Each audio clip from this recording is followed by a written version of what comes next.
Alright, welcome back everybody. This is episode number 7 of the Bloodscale Dynasty. This is our recurring role-playing dynasty, King of the Castle.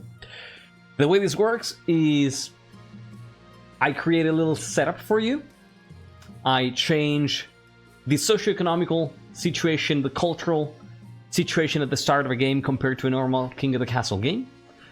And then we go on from there, and we play this for about 10 to 13 episodes, roughly 3-4 months, once a week. And we go on to explore different themes based on the different situations that I set up for you.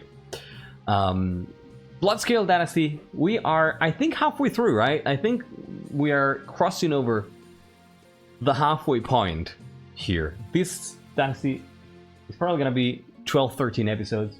Give me a second here, sorry.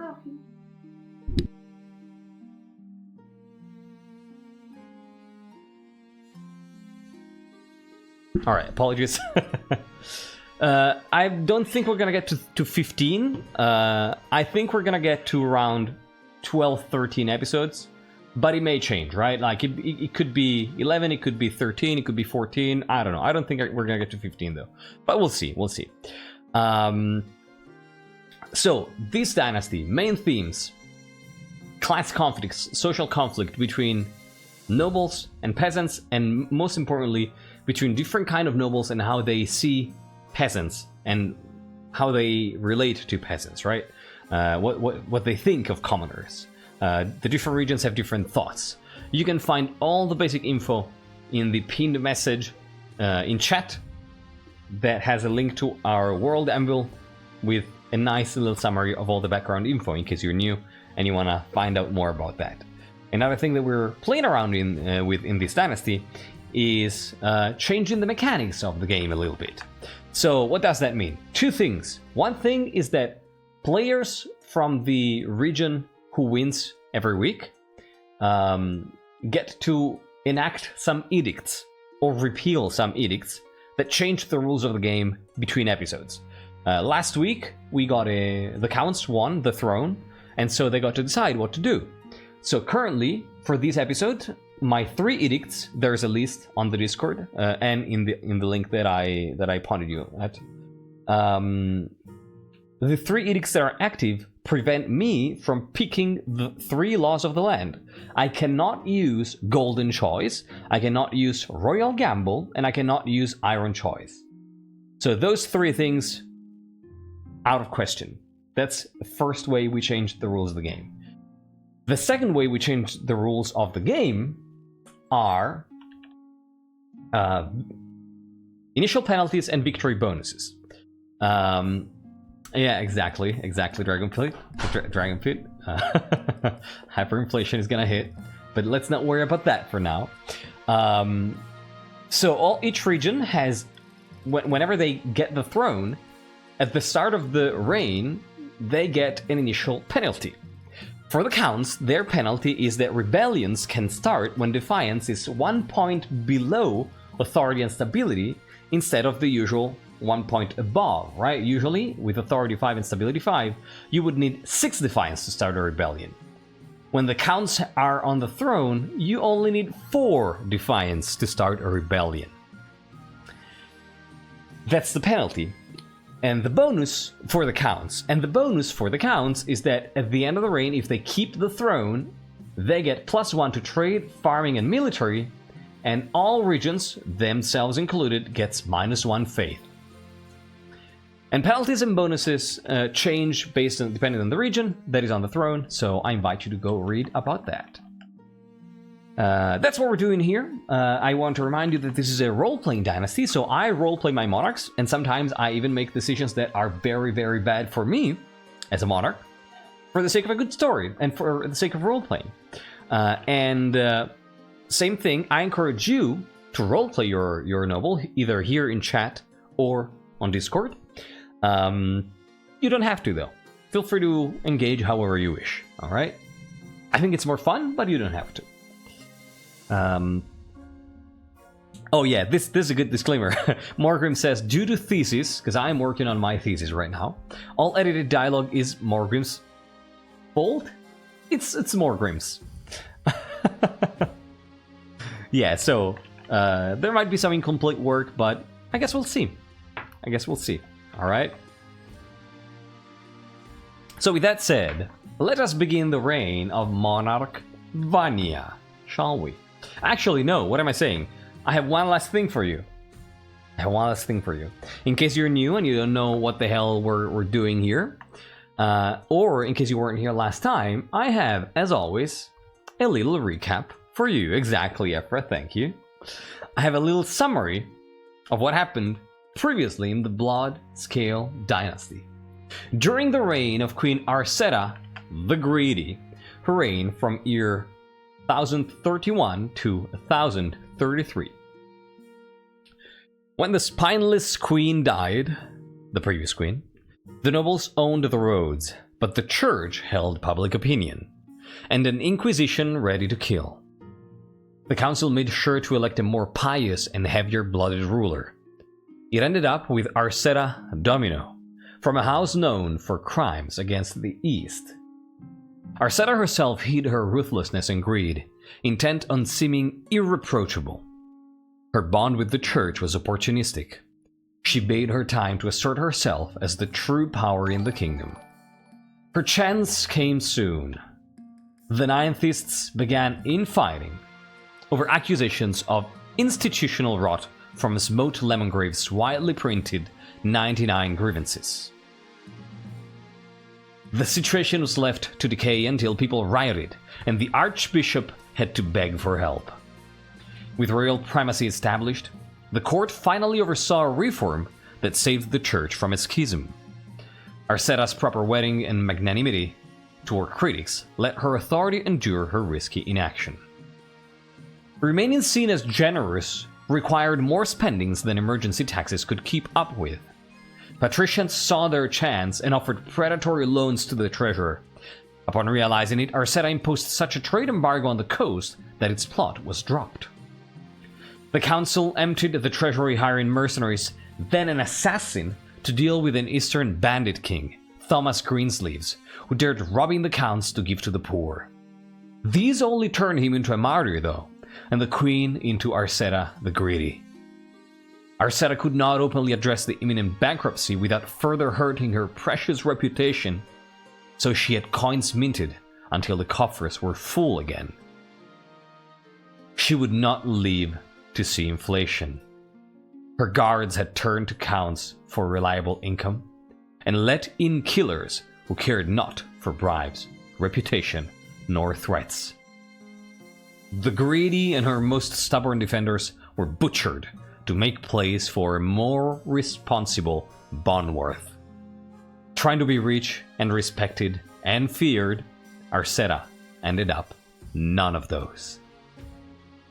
Please give a big round of applause to That Which Lurks for providing this freaking awesome summary as always. Thank you so much, Lurks. This is what happened previously in episode 6. Big stuff, right? Like, so much happened, I have no clue how Lurks manages to squeeze everything in a few paragraphs. Thank you so much, Lurks. So yeah, Arceta's reign was very, very eventful, right? Like, we had Smote Lemongrave, a near schism of the church. The church was super strong at the start of the reign and ended up being very, very weak at the end of the reign. Then we had the Bandit King and all that, you know, the damage to the image of the crown. The bankruptcy, oh my god, there was so much that happened. Near bankruptcy, and we're gonna see the consequences of that today for sure. Komori, welcome back, and Midgardis, thank you so much for the follow. Good stuff. All right. The sex letter scandal. Nah. You can talk about that in chat. So, what do I want to say? Oh, by the way, for those of you who weren't here, the Bonworth, like when the summary said a more responsible Bonworth, well, a more reliable Bonworth, the Bonworths were the first lineage that we've had after the start of the reign here, of the dynasty. We started the dynasty with the queen, she was ousted, And then we got the Bonworths on the throne. We got 3 Bonworths in a row. And now we get a 4th. So, yeah, Bonworth is a family. The Bonworths, B-O-N-W-O-R-T-H, the Bonworth family is the family of Bonviewer. You know, if you head over to Discord, !Discord, you're gonna see that there is a channel called Nobles Lore, and there people have been posting lore about their own noble houses. And I take that into consideration when I roleplay. So, technically it's the 3rd. Oh, you're right, Vaspir. You're right. 2 of those 4 is the same person. Right. We have 4 Bonworth reigns. You're right. But 3 monarchs. Right. Right. Absolutely correct. The Bonworths sound like a sitcom family show. Oh, definitely, Amy. So, let us start with the coronation. And then go from there. For Monarch Vanja. Monarch Vanja, by the way... Oh shit, I forgot. Oh my god, no. I forgot to remove the... I was sure. I was forgetting something. Oh my god, I forgot to remove the edited portrait. Do you think I can remove it, pull... Yeah, like, I can pull it now, right? Can I pull it now? They even took her skin. Like, I had a list of things to do, and I was like, first the event, finish the event, then pull it out. Okay, good. This is not, yeah, this is not Vanja. This is the previous queen we've had. We're modding the game a little, so...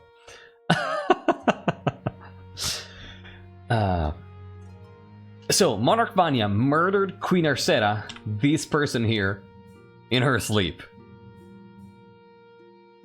Yeah, we're modding the game a lot. As you might see here, the Chancellor has a name now. And for those of you who've been here since the start of the dynasty, Chancellor Reginald might be a known face, right? Chancellor Reginald was the original Chancellor that was then chased off and ousted when the Bonworths were chased away. And now that a Bonworth is back on the throne, they decided to call Reginald back. Your Majesty, you may have reclaimed the throne from Queen Arcera, but you must still answer to the council. As is tradition, we'll decide what happens at your coronation. Let's get this over with. Shall we call the nobles in? Alright. What? We're getting the band back.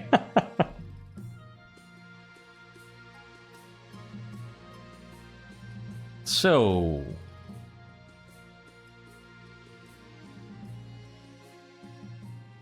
Oh, I actually think...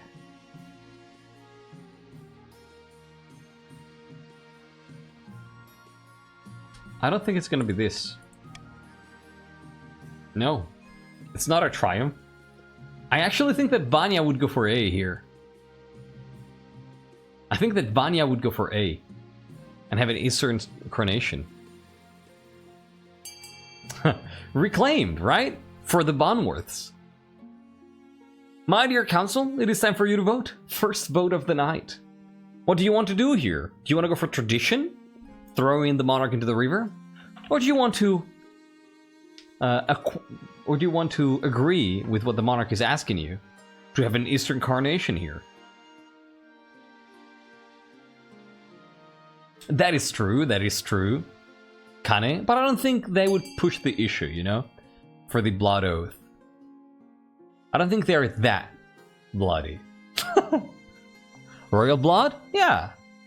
Peasant blood? Is it really worth it? Do you really want to have peasant blood smeared all over you? Ugh.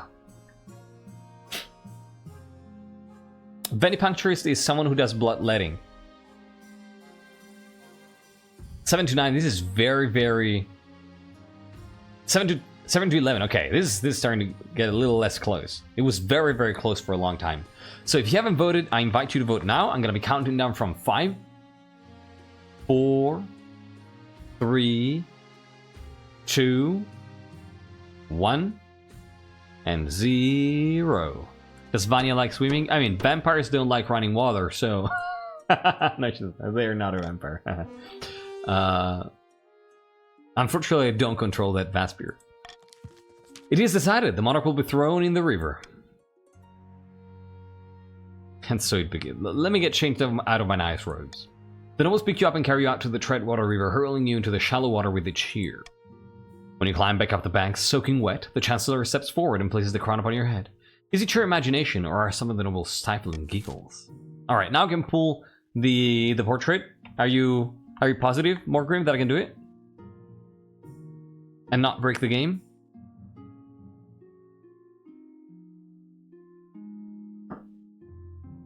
Okay.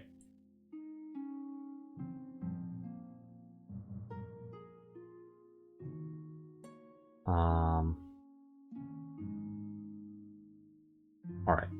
Did it. Mostly, okay. Council introduction, let's see. Shit, it didn't work. Oh no, we might have to close the dynasty and then restart real quick. We'll see. Events have proceeded exactly according to the plan. The throne is ours. Now just remember our agreement. In all matters of state, you shall favor the East. The East is supreme. Very good. Now introduce yourselves to the rest of the council, but don't forget what I told you today. Hello, Hespers. Hi. Gonna marry me?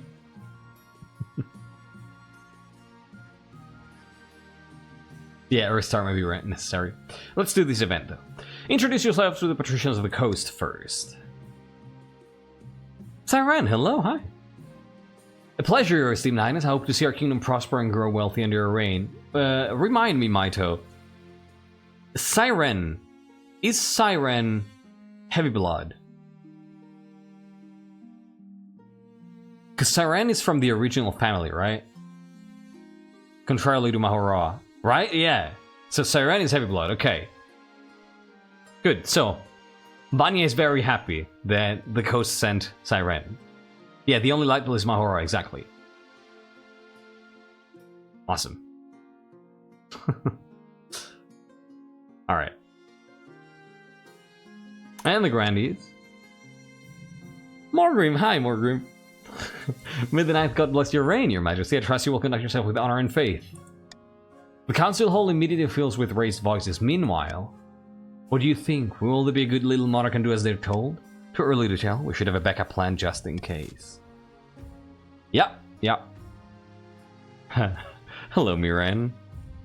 So, I would say... Let's do a quick restart. Do we need to relaunch the game?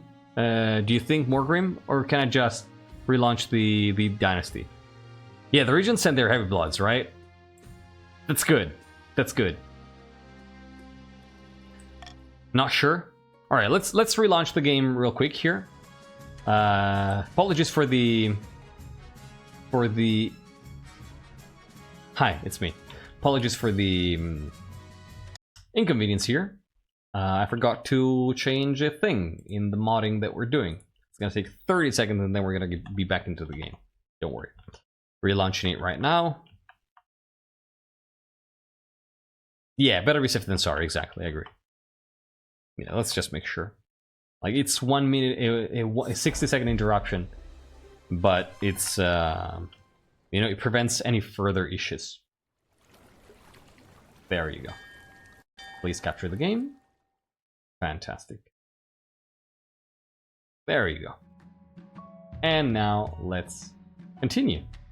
If the game doesn't freeze. There you go. Continue.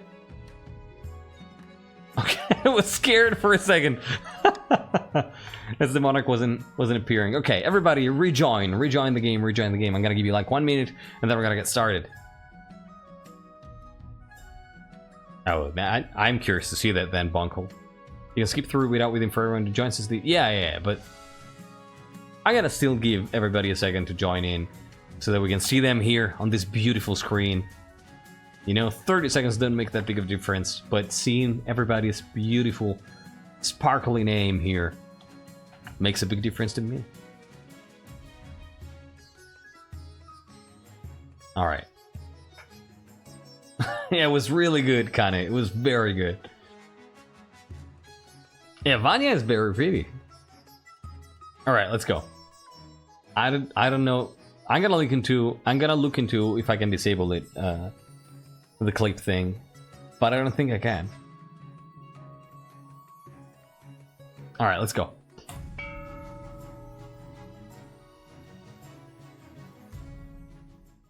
Okay, fantastic. Let's go. So, oh, path to victory, right? So let's get to know finally Monarch Vanja. Your Majesty, you've claimed the throne by blood. How do you intend to keep it? This is a good one, Morgan. This is a good one. Yeah, you might notice, you know, on top of the names here for the advisors, there is some edited text. Yeah. Shay is pretty. Yeah, Shay goes straight to the point. Indeed, you've claimed the throne by blood. How do you intend to keep it?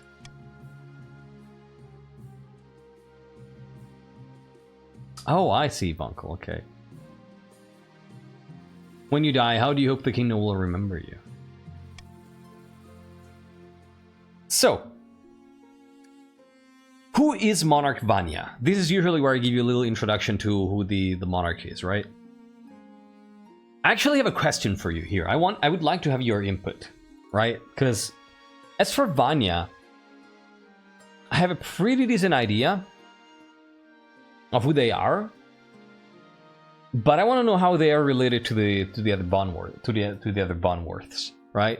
There were a few options that people mentioned, right? Like either for Vanja, for those of you who are active in the Discord, right, and know everything about it, or who've been playing for a while in the Dynasty. So Vanja could be Luthor's child, you know, Luthor Bondworth, who...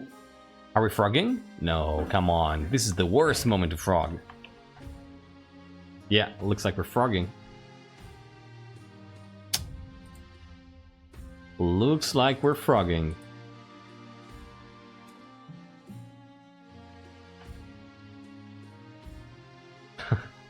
Yeah, this is Twitch. Yeah, it's...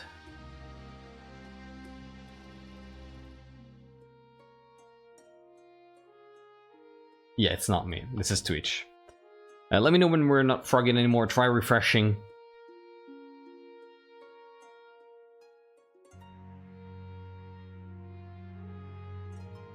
Try refreshing.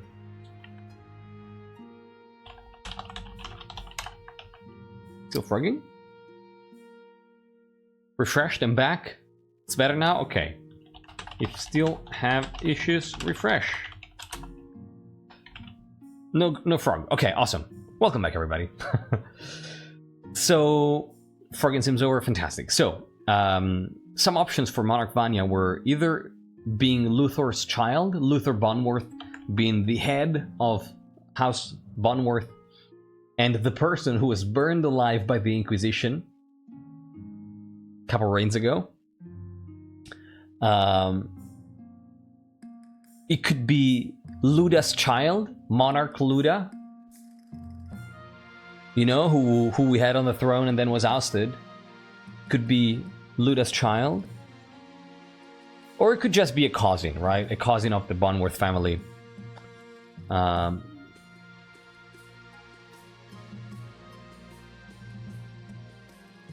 So, I want to know, what do y'all think would be a better option?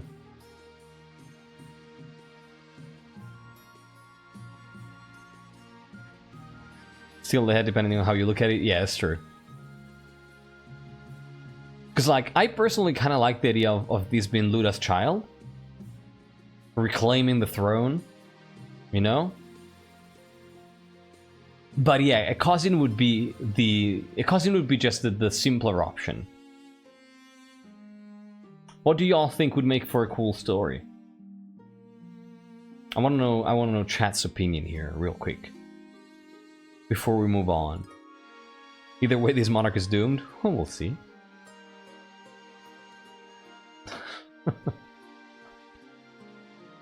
I mean, if they're Bonworth, most Bonworths tend to have tragic ends.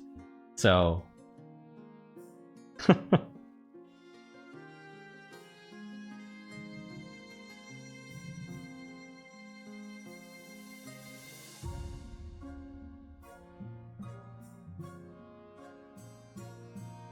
Luther Kid seems the simplest and I think would be an interesting story. Has their father got burned at the stake, which was at the start or Seto's reign.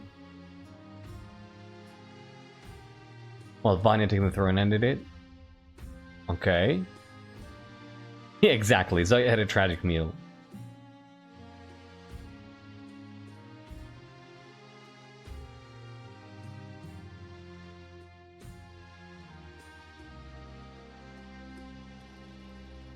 I think they're all very valid options. Like, I don't mind either. So let's keep it there, and if you have any specific opinion, y'all, let me know in chat, and then we'll go with that. Or we can just decide it at some point over the course of the stream, you know. But who is Monarch Vanya? What do people know? People know that Monarch Vanya is a bloodletter. So, a venipuncturist. You know, in the East...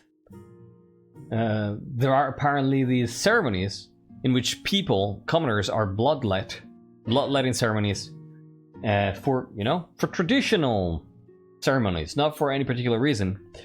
And Vanya is one of the people who do that kind of ceremony, you know, one of the people who are very skilled at doing that during those ceremonies.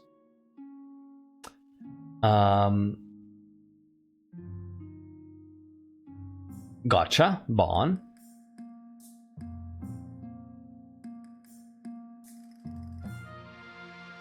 And I also like the fact that Vanya is a historian, right? A frustrated historian. That's what we know. A historian who's probably trying to, you know, like a historian who belongs to a family that doesn't have a very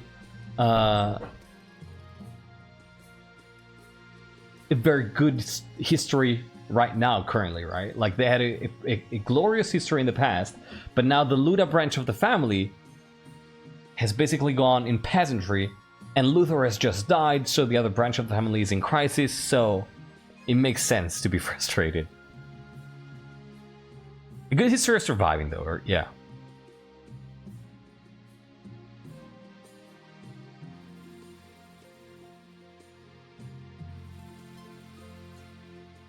But yeah, I think that Vanya is a very well-read individual, very sophisticated, a scientific attitude to life, to the world, and yeah, probably famous for this bloodletting career, so to speak, role. Very traditionalist in a way, you know?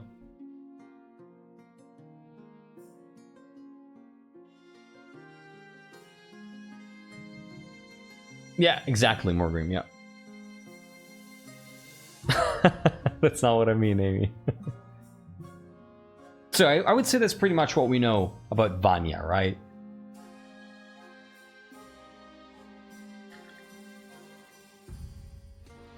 What's going on? Oh, it's Clara playing with Molotov, okay. Of course you can join the Scotsman. Hello and welcome in. Join, feel free. So what does Monarch Vanya want to do here? How do they want to be remembered? Definitely not as a saint. Definitely not as the parent of the nation. As the architect of the new golden age? I don't think so. As a peacekeeper? I don't think so. It's either going to be a conqueror or the greatest monarch who ever lived. Of course you can join.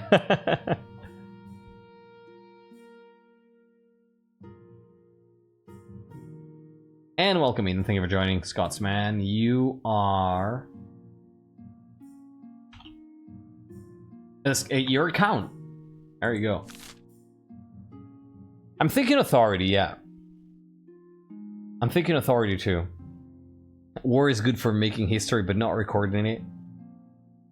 It's a good point.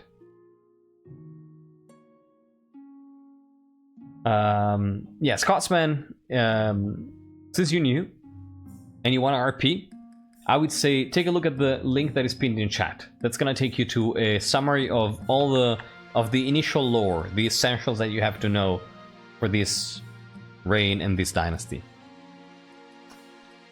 I would say it's probably gonna be authority. Vanja just wants to rule the old-fashioned way. You're the type who likes to build lots of statues of yourself, aren't you? It all happens through chat. I suggest for the next few years you focus on improving your authority as much as possible. Once you have an heir, blah blah blah blah blah. Alright.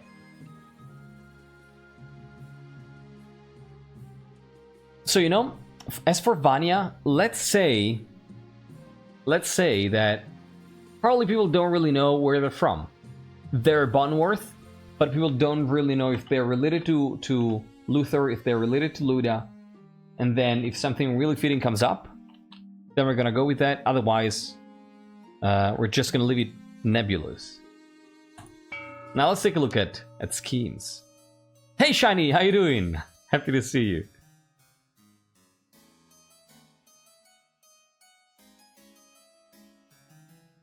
Sasha of the Skeletal Recondition Dynasty, Sinister Eastern Bibliophile, leans delicately on a podium, whispering carefully. Oh, Shiny, thank you so much for the 14 freaking months with Prime. I really appreciate it, buddy. Thank you so much for your kindness. How you doing? Esther Xiobi, where did you end up? I don't remember.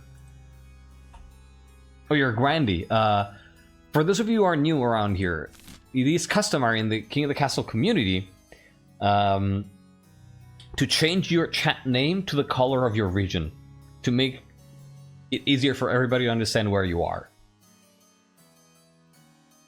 Alright? Most excellent. Vanja now sits the throne and the counts are in charge, as they should be.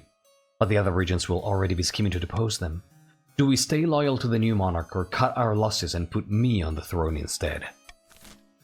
What do you want to do, Counts? Do you want to be loyalists and aid the monarch? Do you want to use subterfuge and lower stability? Or do you want to offer Vanja ascension, trying to lower your own faith? Scotsman, next to your name there should be like a star symbol or something. If you click on that, you can personalize and customize your appearance. Alright, now you're yellow, Sayobi, thank you. And is Innocent, welcome in and thank you for joining. You are account 2. Alright, fantastic. Looks like you're gonna be loyalists, y'all. Yeah, looks like you're gonna be loyalists indeed. Scotsman wants to subterfuge, but everybody else wants to be a loyalist. Let's go. That sells it then. Long live the monarch. May they bring glory and honor to the east. But we can always change our minds. If Vanja ever gets out of line, we can take up our arms and get rid of them the old-fashioned way, even if it's not our usual fare. Count's goal, have to help the monarch, but he can always rebel if needed. Vargas of the Simple Coffee lineage, celebrated pious pilgrim, stands bathed in sunshine, ranting in a fury. A false pretender occupies the throne while my claim is ignored.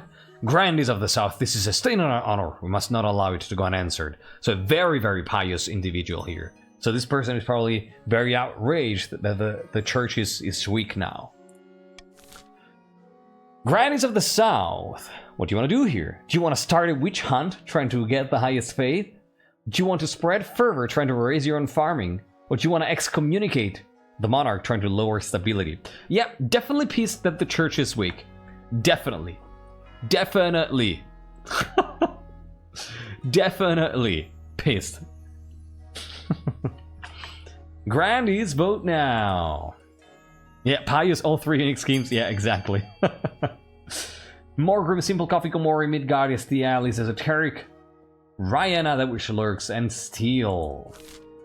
I urge you to vote. This is very, very close. It's 3-2 currently. I'm gonna be counting down from 5, 4, 3, 2, 1, and 0. 5-2. Witch Hunt. Wait, Scotsman, aren't you a count? Yeah, then you don't need to change it. You're purple. There's all sorts of heresy in the capital, and the Grandies intend to expose it. First, they must ensure the south is beyond reproach. To advance their scheme, the Grandies must be the region with the highest faith in 3 seasons. Yeah, you did. Yeah, you look purple to me, Scotsman. Agrippa of the Electri family, infamous former pirate, scribbles with a well-used quill on a hardwood desk, speaking calmly. Fellow patricians of the coast, my claim to the throne is far more legitimate than that of Monarch Vanja. Something must be done. Midgardius, you're yellow, yeah. Yeah, former pirate. No worries, no worries. Alright, patricians, what do you want to do? Do you want to try to find a doppelganger trying to lower your own defiance? Do you want to start a conspiracy trying to lower treasury? Or do you want to spread corruption and lower authority, just like sparse corruption always does, with the speed that I find absolutely incredible? Oh yeah, exactly, Amy. Yeah. Important thing is that you're the more virtuous, right? I mean, as a Grandee. Conspiracy or corruption? 5-4. This is very, very close. Very, very close. So, patricians, if you are a patrician and you have not voted, vote now to either tie this or decide this vote. Counting down from 5, 4. I'm actually going to do a roll call here real quick. Sparks Corruption, Lemon Square, Maito, Marley, Bonkel, Marid, Dragon Pit, Honest Swede, Kane, Electri, and Shiny Quarks. Counting down from 5, 4, 3, 2, 1, and 0.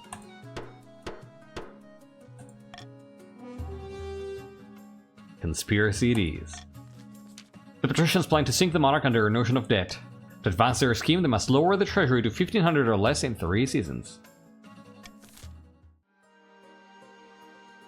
Alright. And we have an ambitious vassal, a champion duelist, and an occasional ally. Okay. Very opportunistic.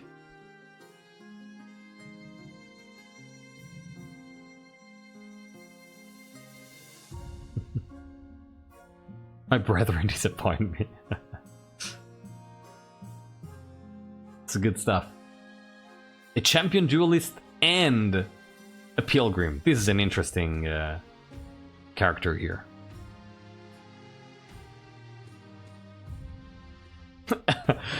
You know, Amy, just occasionally though. So what do we do here? Oh, look at that, golden choice. Ah, god damn it, I cannot pick it. Oh, but there's Royal Gamble. Ah, god damn it, I cannot pick that either.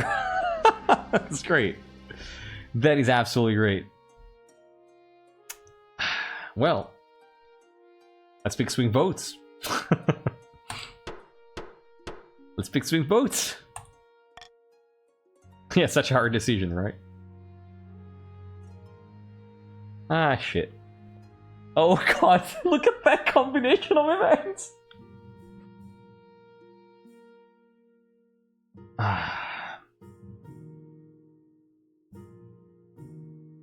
Oh shit.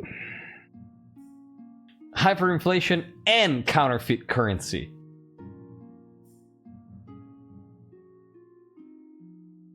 Very fitting.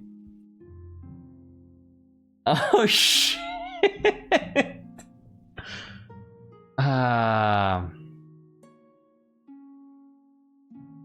Well,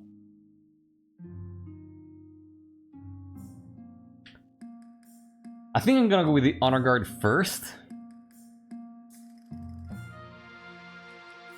And then we're gonna go with the hyperinflation. Because I think that Vanja really wants to be protected.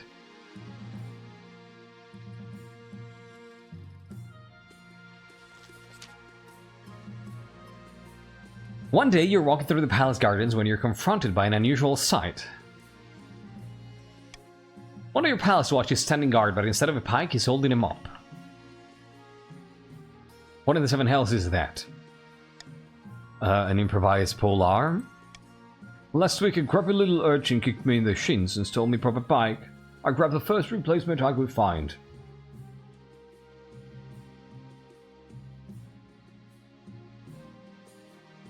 I don't think that Vanya is gonna say, what if there was an assassin, given how they are an assassin? An idiot. Some might praise me for my resourcefulness. I can only apologize, Your Majesty. The Palace Watch have been more incompetent than usual recently. It's obvious you need a proper honor guard to protect you. Also, you might notice that we have a new marshal here. If you have been reading the advisor updates, yeah, that have been posted on Discord by Morgrim, Odette, the previous marshal, has officially died. Yeah. And now welcoming Marshal Florin, who is a renowned and trustworthy general from the East.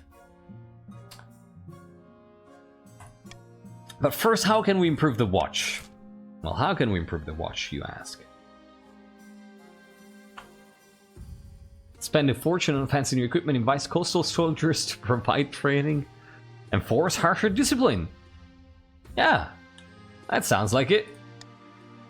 That sounds like it. Enforce harsher discipline. Absolutely.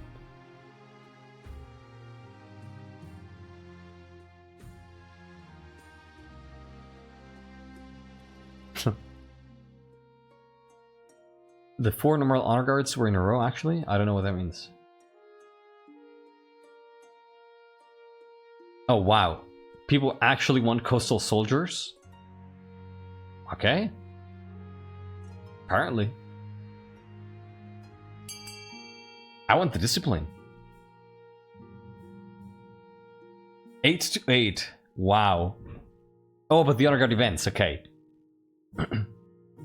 I see, okay. Oh, you want our soldiers training these fools? I don't. I don't want your soldiers in the capital. 10 to 10, this is incredible. If you have not voted, vote now to break the tie. It's not a tie anymore, it's 10 to 11, but it's so close. So vote now, 11 to 11, it's a tie again. Oh my god, just a few people are missing. Any vote now is gonna break the tie. And it could be decisive. I'm gonna be counting down from 5. 11 to 12, 4, 3, 2, 1, and 0. 11 to 13. Oh. The punishing exercise regimen works wonders on your watch's abs, though you're not so sure about their morale.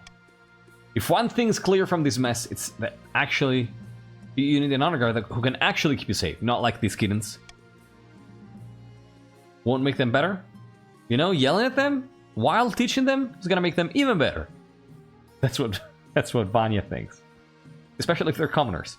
Think carefully, Your Majesty. These guards' loyalties will be divided between you and their region. Of course, you could just hire foreign mercenaries and be loyal to Khan above all. The Monarch knows... Hello, cousin or brother or whoever you are. The Monarch knows better than anyone that our knights will keep them safe from danger and from improper grammar. And you know, I think you're right. I think it is going to be the Eastern Knights. Indeed. Indeed. I will make the arrangements at once. The knights arrive a few weeks later. They are all extremely pale and extremely polite. The commander introduces herself with a florid bow before reading out a poem she's written for the occasion. It's fantastic.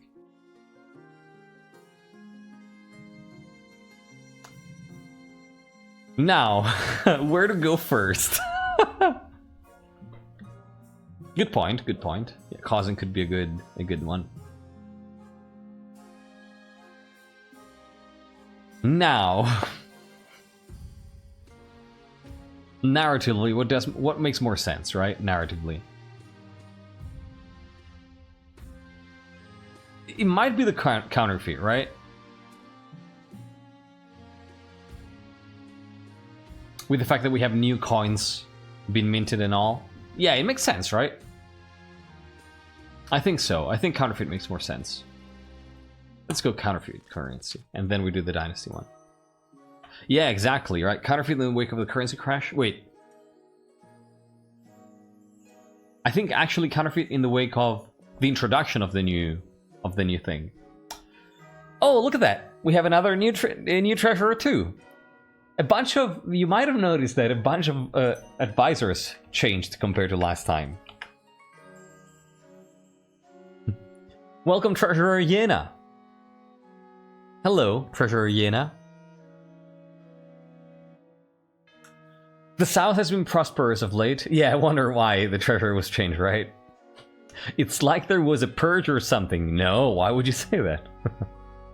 The South has been prosperous of late, but my tax collectors are reporting suspicious coins in the latest tax takings.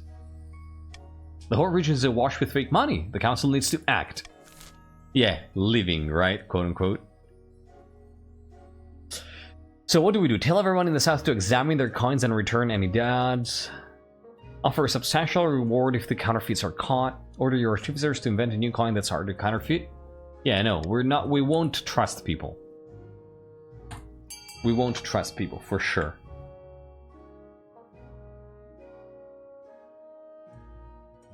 We'll either trust people's greed or not trust them at all. Definitely.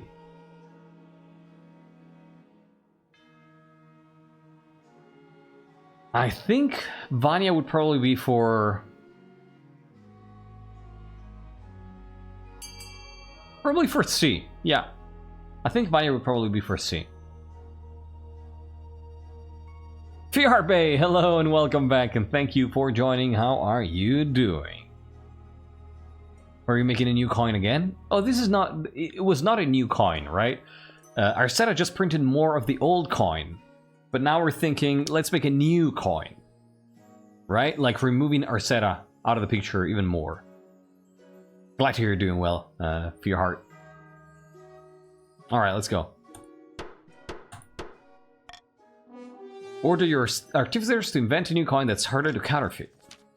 After weeks of experimenting, the new coin is invented. It has a special pattern of ridges along the rim that make it nearly impossible to counterfeit. However, they're much more expensive to manufacture. Rolling them out across the kingdom will take time. Meanwhile, people continue to use the old coins, impacting trade in the south. Okay, that's good, that's good.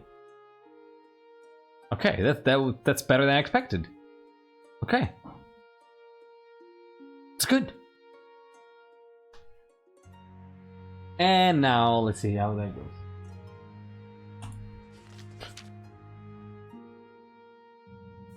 Nip it in the bud will not prevent the long-term issue. I will see.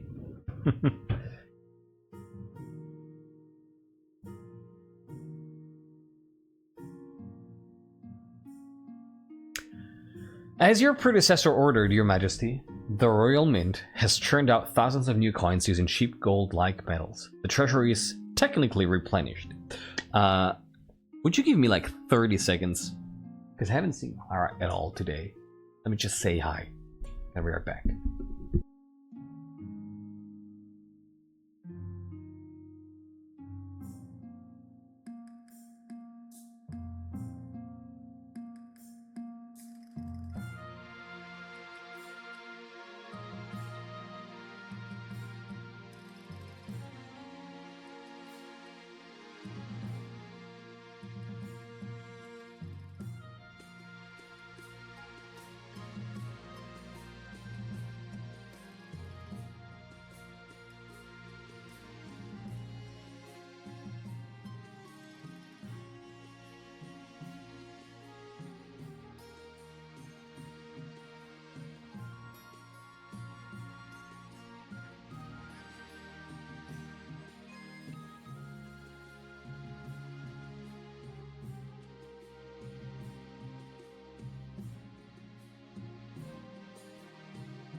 Hello. Thank you. Thank you for sticking around, y'all. Alright, so. Let's do this. As your predecessor ordered, Your Majesty, the Royal Mint has churned out thousands of new coins using cheap gold-like metals. The treasury is technically replenished.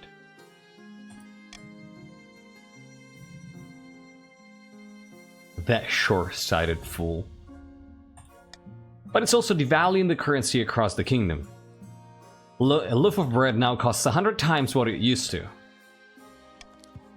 Fuck! Something must be done. If this gets worse, our currency will be worthless. Jesus!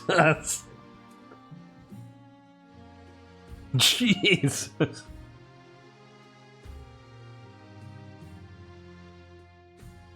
So,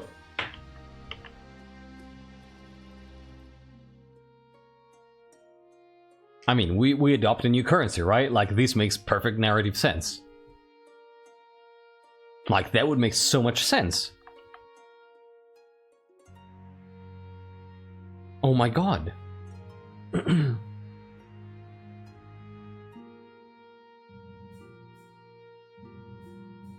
Yeah, exactly. New coins with the new ridges. I mean, I think it's pretty straightforward.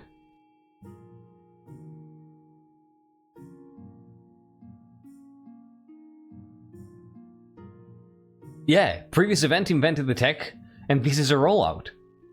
This makes so much sense. Oh, a new one. I would say a new one. 100%, right? Like, we just invented it, and now we're rolling it out. Now we're distributing it and seeing how it works. And, like, the treasurer said that rolling it out, that distributing it would be very, very costly, right? It would cost a lot of money. It makes a lot of sense. Look at that. Like, we're spending a bunch of money to distribute the new coin. That's really cool. Okay. So this isn't as bad. Right? We just took a big hit to trade, but this doesn't look too bad. Oh, Jesus Christ. I just realized. Yeah, you are all gonna lose a lot of money. Oh my god.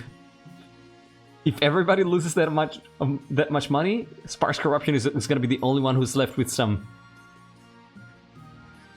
gold. Alright, let's go.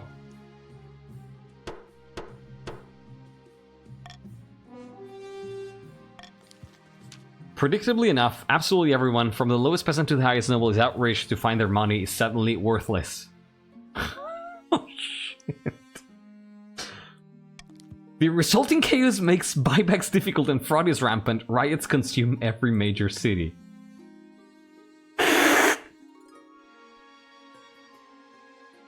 Holy shit!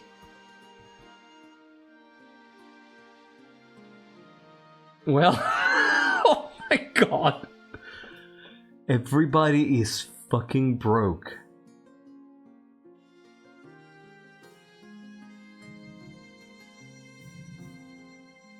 Oh my god. Yeah, she went from... Yeah, this escalated quickly.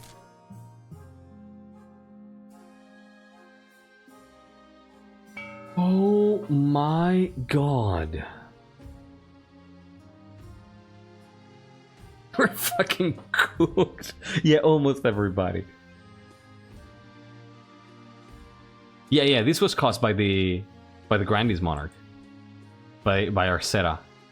Marid, you have absolutely zero money. That was an easy question. Oh my god. Oh, by the way, there's gonna be ads playing in a few seconds here, it looks like. So we're gonna be holding on to the auction and starting it once the ads are over. I'm gonna be taking the opportunity to take a quick break. I'm gonna be taking a 2-3 minute break while the ads are running and use the restroom, alright? So, yeah, we're gonna wait because I don't want people to not be able to vote due to ads. This is insane. This is an insane start. What the fuck? So they can outbid literally around if you want to. Yeah, like sparse corruption is currently richer than the rest of the nobles by far, like put together, right? It's 750, 1500, 2500,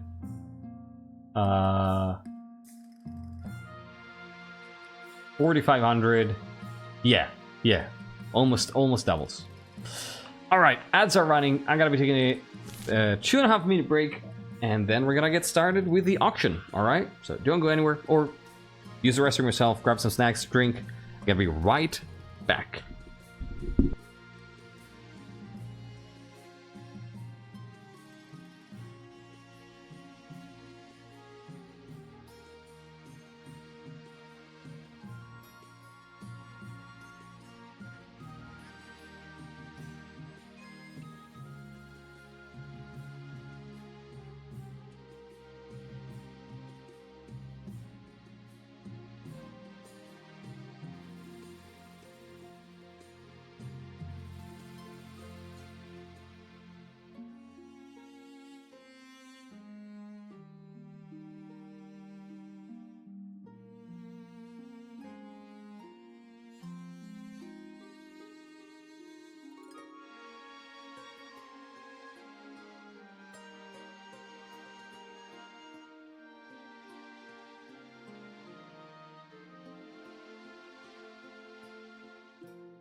All right.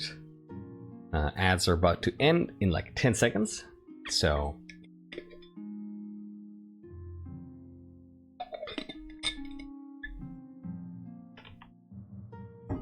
the 10 people. Okay. Welcome back, everybody. Thank you for sticking around.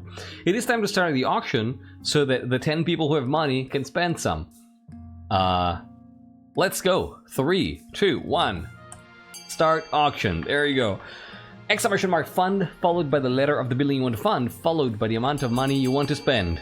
Your options are raising trade for the counts with A, lowering stability with B, raising faith for the grandees with C, raising authority with D, lowering farming for the patricians with E, lowering faith for the patricians with F.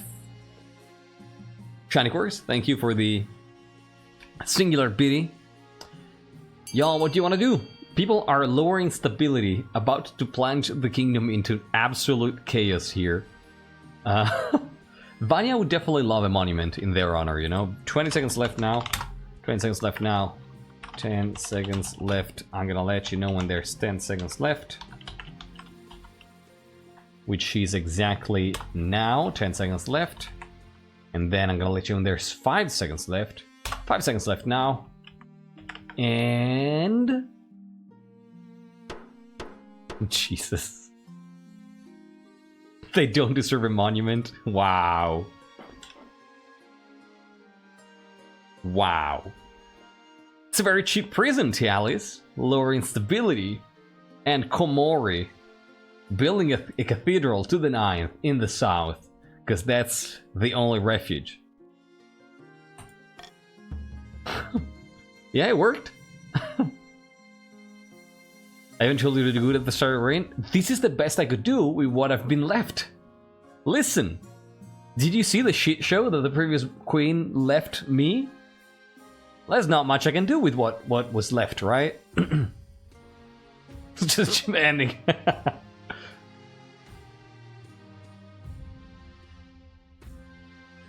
Jesus.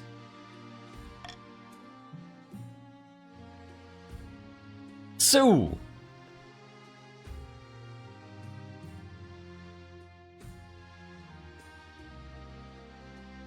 an angry mob. Not surprised. I'm really not surprised that there's an angry mob and a new trend. Freaking crabs. I've had enough of crabs. Come on.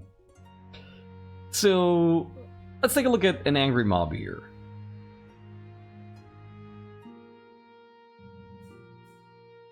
Let's take a look at an angry mob. One morning, as you make your way to the council hall, a mob of furious peasants surround your carriage. They pelt the windows with rotten fruit and loudly blame you for everything wrong with the kingdom. Down with the monarch! Sit tight and wait for your soldiers to sort it out. The soldiers have difficulties, however. Arr, protect the monarch! Protect the... His words are cut off as he is dragged from his horse and beaten into a fine paste. The growing mob surrounds your stagecoach and begins rocking it back and forth. Your Majesty, make a break for it before they tip the carriage over. We'll stay here and hold them off. The knights raise their shields and form a ring around you, sheltering you as you scuttle for safety.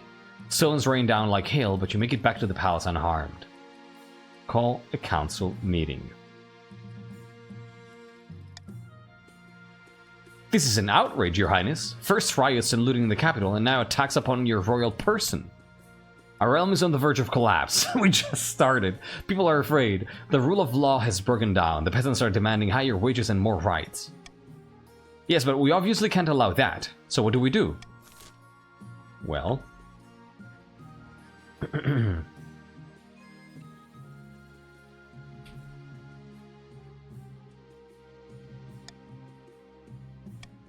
Easy choice. Easy choice. House Esotery has reason to believe that this new currency is a front for the East to further their economic situation. Why would we of the South be forced to lose our money while the peasants become destitute? You are aware that the East has also lost money, right?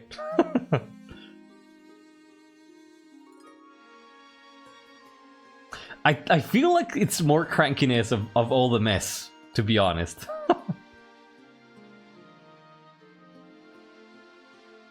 Let's pick funny options. Fear Harpe, this is not the game for that kind of stuff. We do occasionally have meme runs. Those are the reigns in which we pick funny options. In this one, we roleplay. We pick things that make sense.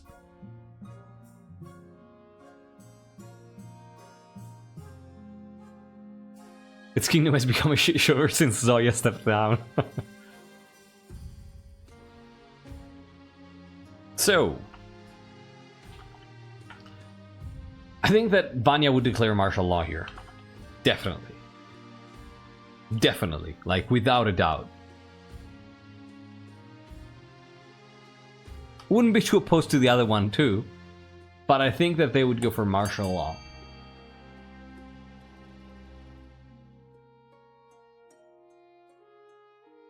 They would pull a Korea. Yeah, that's how it goes. Yeah. As I'm leading the rebellion, I'm not going to vote as why would rebels turn up to into the heart of the enemy. The rebellion has not technically started, but it does make sense. Like, what you're saying does make sense. But yeah, it does not technically start until the start of the next turn.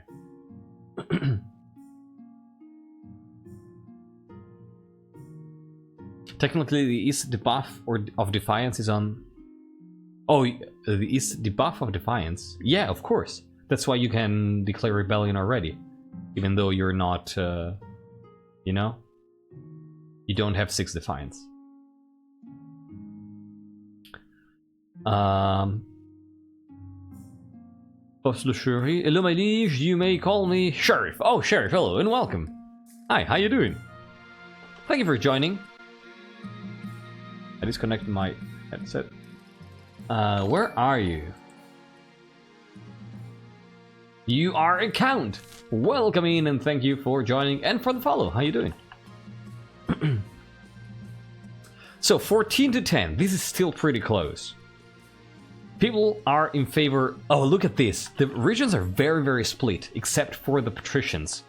The patricians don't want us to hang the commoners. Look at that. Actually, sparse corruption doesn't want us to hang the commoners and Bonkul. Interesting.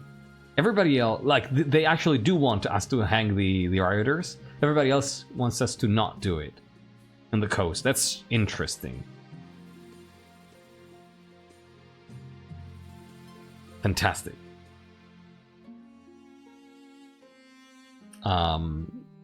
What is our mission, fellow counts? Oh, Sheriff?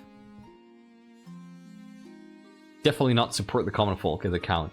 I would invite you to check out the link. Oh, it's not pinned in chat anymore. Would anybody be so kind as to post the link to the World Anvil again, so that Sheriff can get an idea what we're doing here?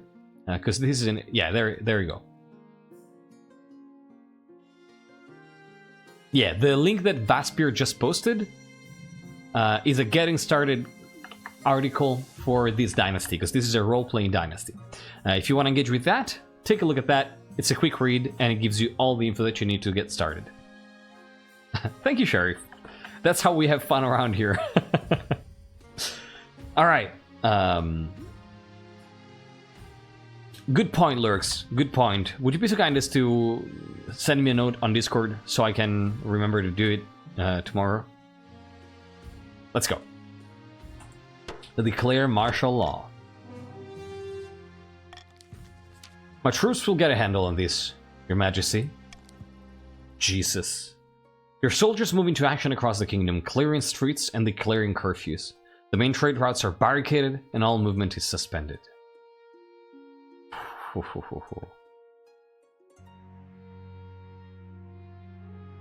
Gilder and the Counts, yeah.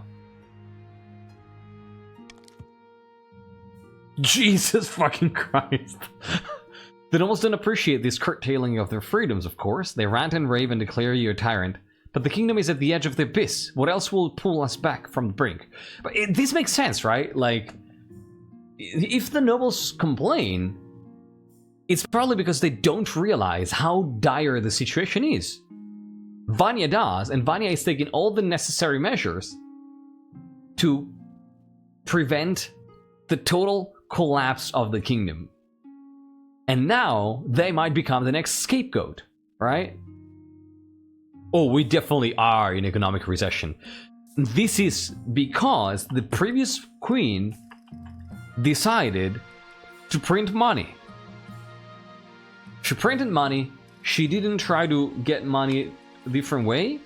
You know, like we were in economic recession already in the previous reign. But this reign is... This monarch is made the consequences of... oh god, I don't know if there is an equivalent word in English for this, but in Italian we have a word that's called malgoverno. Let me see if that exists, which basically represents bad administration, right? When government does a bad job, malgoverno. Yeah, misrule, misgovernment, bad government, exactly. That's pretty much maladministration, right? So this queen is paying for the previous, this monarch is paying for the previous queen's maladministration, misrule. Yeah, not corruption, not corruption. Now, we are playing the King for Generation episodes. Yes, absolutely. We usually play this for 10 to 13 episodes roughly, Sheriff. But this is not the first time we've done this. We've been doing this for a couple of years now, and we're gonna keep doing this. So yeah, Vanja is definitely paying the price for Arceta's misgovernment, right? And if you think about it, this is how it goes usually, right? In modern governments too, right? Like a party takes power and does something that is debatable, and then people are unhappy and they vote for the other party, and then that party takes power and they're like, oh, we're gonna do right, and then they do something else that is not great, and people are unhappy and go back to voting the other person, and back and forth. And I think this is what is happening here, except that Vanya is gonna get killed for this. I'll be coming for more. Hell yeah! Have you found us? If you think about it, all the nobles are basically autocrats who are constantly infighting and need to be pleased. The kingdom is never fully stable or unified very long. We've had situations in which the kingdom was very unified and stable in previous monarchy, in previous dynasties. Not this one though. Like, I've seen that. I've seen a kingdom that it was very stable and united. Not this one. Good point, Dragonpit. Or should we do Loyalist? What is the lore background of that? If you want to take a look at the... there's been multiple monarchs from this same lineage for the counts. And if you want to take a look at Discord, !Discord, in there you will find... in Dynasty General, there is a thread called Bloodscale Dynasty Chronicle that tells you that has summaries for every monarch that we've had so far. Alright, finding a spouse. Your Majesty, it's important you find a spouse sooner rather than later. I'll take the liberty of finding eligible candidates. What is your preference? Men, women, or do you not mind? Any. Thank you, Your Majesty. I'll send out messengers to the most influential noble families in the kingdom. Let's see what they have to offer. It's an easy enough decision. You'll marry into the counts, as we agreed before you took the throne, right? Right? Well, yeah. Yeah, this is gonna be interesting. Now let's take a look at crabs, because that's really important, right? Lord Patrician Battle of Cannes is here to see you, Your Majesty. He wants to sell you a crab. Of course it does. The new crab trend along the coast is for iridescent peacock crabs, Your Majesty. Failing to have the latest pet crab makes one look unfashionable. You! Look what you're doing. Look what you're doing! What did I skip through? What did I skip through?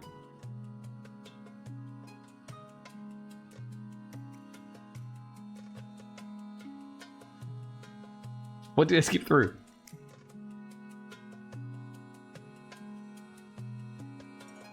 Did I take something for granted? But yeah, look what you're doing. You're starting a rebellion.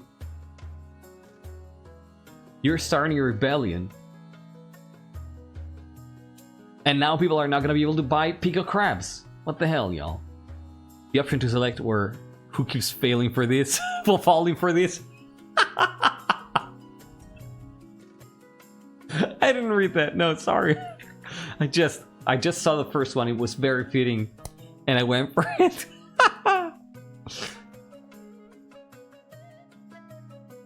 Luke cousin, I'm not gonna lie, things are pretty bad in the kingdom right now, but with this lovely peacock crab for just $9.99, you can have a nice crab and pretend things aren't falling apart. Crabs of the most esteemed hues are selling for incredible amounts.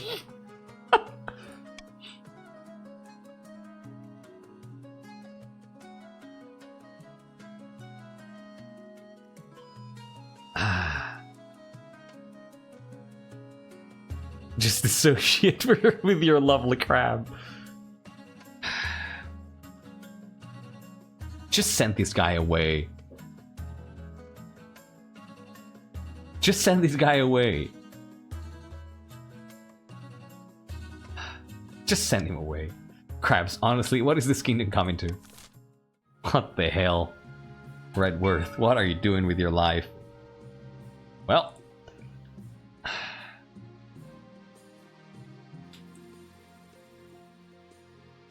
I guess Vanya wants the counts to be their friends. You know? At this point. think Vanja really wants the counts to stay on their side of history.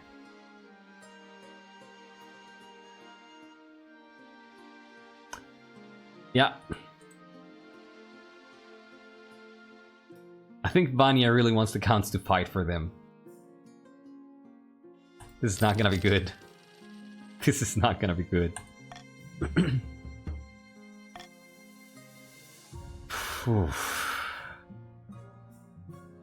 Eligible options? Yeah, sure. Sure. I've only found one potential match for you, an eligible young candidate from the East. Obviously, the ongoing rebellion has limited our options, but it's all the more reason to get married. You're in desperate need of securing an alliance.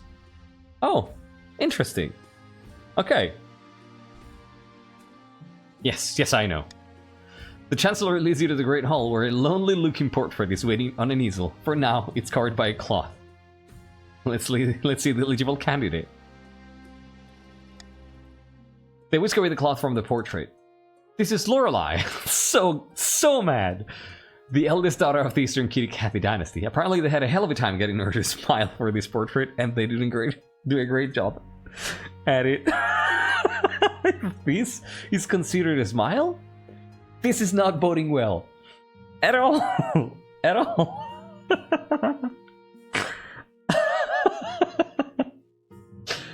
Oh god. She looks so pissed. It's an Eastern smile. Oh yeah, I mean, yeah, she knows the kingdom situation, right? So she's like, you really want me to marry that person? And get me killed? What the fuck? Why do you hate me, mother? See that beautiful fur coat she's wearing in the portrait? Wolf pelt, hunted it herself. She did have to suppress a peasant revolt on her land recently. I wonder why. That sounds just like a lovely count. Intriguing. I love her. I will marry her. Of course. Of course I'll marry her. Of course I'll marry her. Very fitting. Yeah. It's great. The counts were voting to rebel. What the fuck?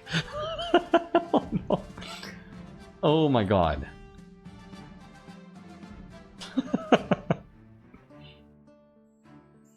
Of course we were. Look, I'm doing my best here, alright? I'm doing my best.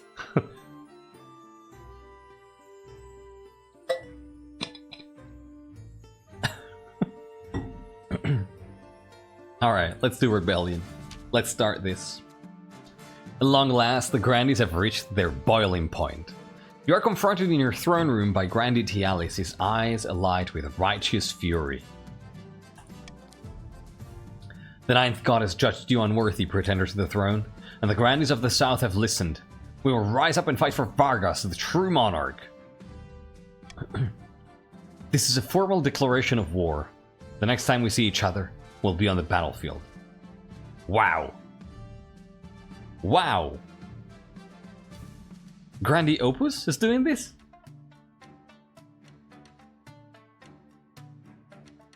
Wow.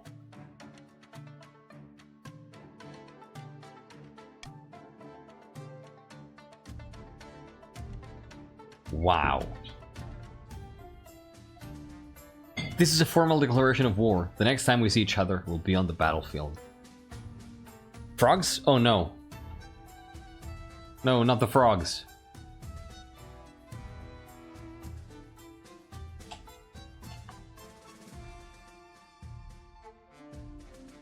Very refreshing. Not the frogs! Frogs are gone? Okay. Are we good? Frogs or seeds? Fantastic.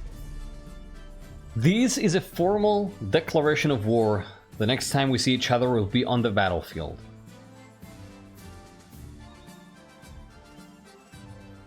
The thing is, though, Grandmaster Opus, though, is heavy-blooded, right?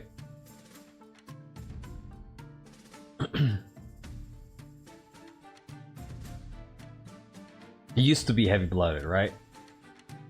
Yeah. I remember this. Yeah, very heavy, right?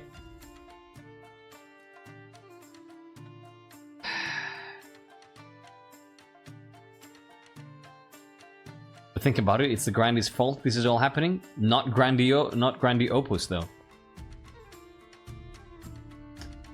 I think that Vanja is an old-fashioned Eastern monarch and respects this kind of stuff. What does a heavy-blooded mean? So this is one of the basic concepts of the dynasty, right? It's called the Bloodscale Dynasty because the first monarch in line, Arl III, once said that if you put peasant blood and noble blood on a scale, the noble blood would be heavier and be worth more as such. And that of course started some peasant revolts that got him dead. But yeah, that's one of the base concepts of this dynasty. The people disagree about that, and so players on Discord created this lingo, starting talking about heavy bloods for very old noble families and light bloods for very recent noble families who had commoner origins. All right. It was how I survived last time. It was you, right? Oh. Respect as we assassinated the prior monarch in the middle of the night. Yeah. It's different, though. It's different.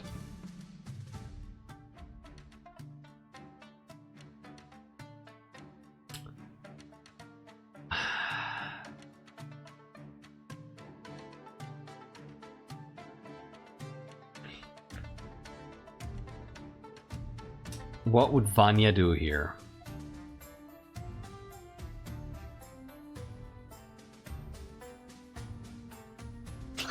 Opus professional giving bad news to listeners. Yeah.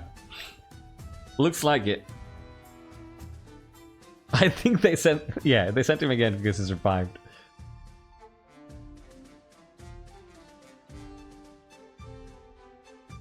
You know? I think that it's gonna be the same thing. One day we'll see your head on a spike. Actually, let me take a look at my notes on Monarch Vanja.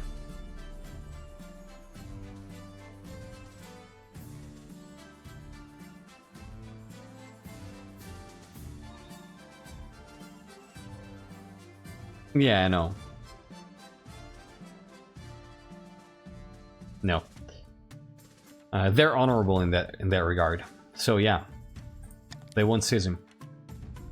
There will be many heads on spikes before this war is over. Mine will not be among them. Grandi Tiali strides from your throne room without looking back. I didn't expect them to move so boldly, Your Majesty. What are our chances against the rebels? Well, we're badly outnumbered. Your hopes are slim. How did it get so bad? The leader of the rebellion is Grandi Esoteric Psyope. As a reason for the uprising, they're citing your past transgressions, mainly the time you declared martial law. Innocent, thank you so much for the follow.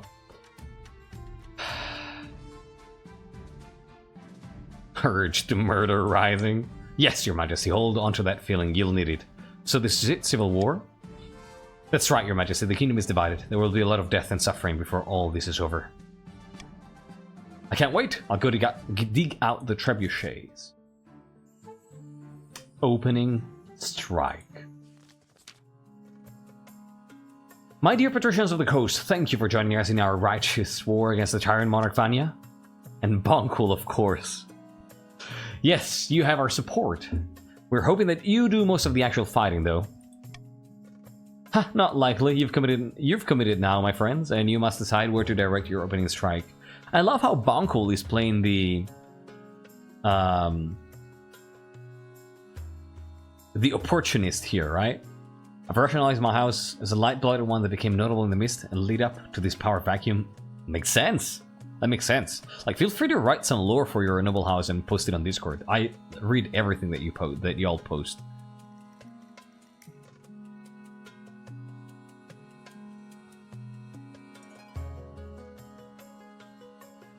Yeah, true mercenary, right? Supporting the east and now supporting the south. We can launch a preemptive strike against the Counts to cripple their military capabilities. If we suspect the Counts may join our cause, we can call them to war. They'll be more likely to join us if the Monarch's authority is low. You could also call upon the church to condemn the monarch. Or finally, you could send off an assassin to nip this in the bud. Oh, this is good.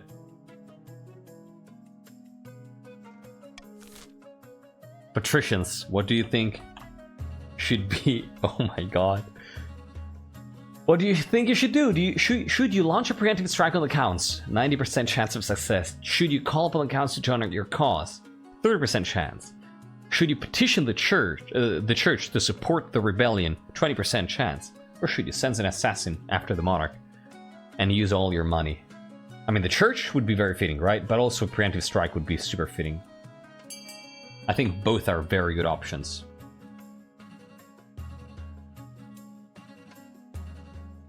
Children houses.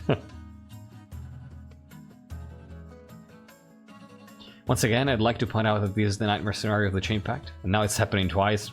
Yep. I did not vote to bring us all the way to this rebellion just so we can assassinate the monarch without even using our giant arm cannon. Good point.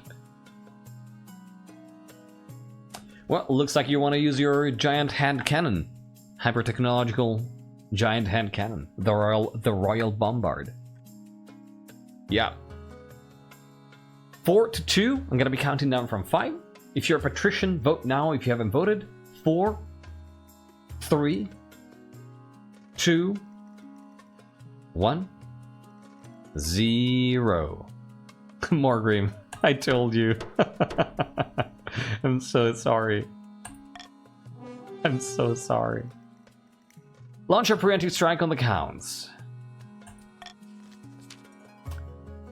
The patricians launch a surprise attack on the east, slashing and burning their way across fields and farmlands. And of course it's a success. They catch a regiment of the Eastern Army unawares and spring an ambush, slaughtering them to a man. Common folk whisper that the battleground will be stained red for a generation. Most excellent, down with the monarch. The coastal soldiers return home in triumph, leaving the east devastated in their wake. Oh my god, and it's Bonkul. You know what? What if this is the exact same regiment that was fighting in the Bloodlands until recently, and they were still there, and before retreating, while retreating back, they attacked the Counts. But it would make sense, right, Vaspir and everybody? So in case y'all don't know, this part here, this region here, was contested, was highly contested at the start of the reign. We had 2 events that said that the South was starting a conspiracy to steal these lands from the East. And at the end of last reign, some players from the South started a skirmish to, you know, contest this land and take it with arms. There were some roles, people played, and they had a fight, basically, to try to gain this land. Nothing changed, but there was a border fight. And the Counts were also protected by the mercenary forces of 2 coastal houses, House Gilder and Bonkul. Bonkul was the person who just showed on screen here as leading the coastlanders who just slaughtered the Easterners, right? So it would make a lot of sense that they were still stationed in Eastern Territory, and before retreating back to join arms with the Grandees, they caught off guard an Eastern regiment that thought they were friends and just slaughtered them. Wow. So I think it's in the Bloodlands, like the Bloodlands living up to their name. This is really good. Oh, you're right, Mamaried. You were the original leader, right? Yeah. But Bonkul is very fitting. Dirty patrician tactics.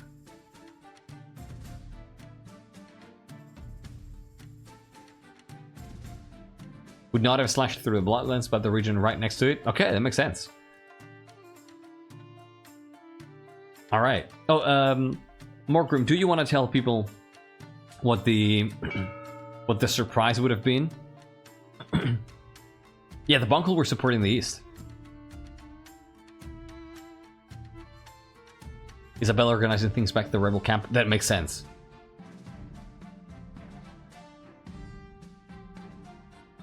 cannot pick Iron Choice, I cannot pick Golden Choice. Well, let's pick Call for Unity.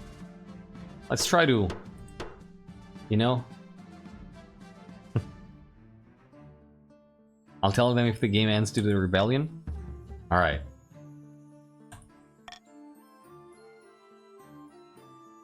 Because I kind of want to see the reaction of people, you know? But yeah, good point. If the game is ending, remind me to tell people. Oh, there absolutely is a way, Esoteric Sayobi.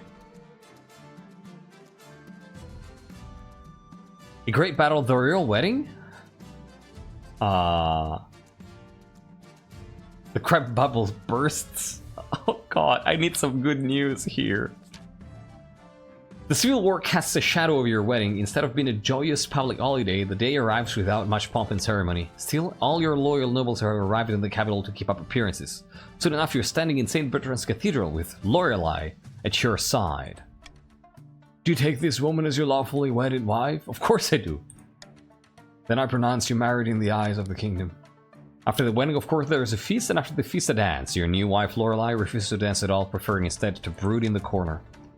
By the time you find yourself alone with Lorelei, it's past midnight, and you've never felt more tired. Did you see the 8 crows perched on the church tower as we walked into the cathedral? Die, Roman. Perhaps you're right. The peasants have the right idea. They get married for love, not for politics. Oh, to live the simple life of a commoner. Somehow I doubt you'd actually enjoy being poor. What do you know? You're the monarch. Life is so easy for you. Everyone does what you say. But for me, oh, life is perpetual misery. And no one understands, not even my monarch. Lorelei pulls away from you and retreats to the spare bedchamber, slamming the door. You're left feeling a little depressed and dreading what married life will bring.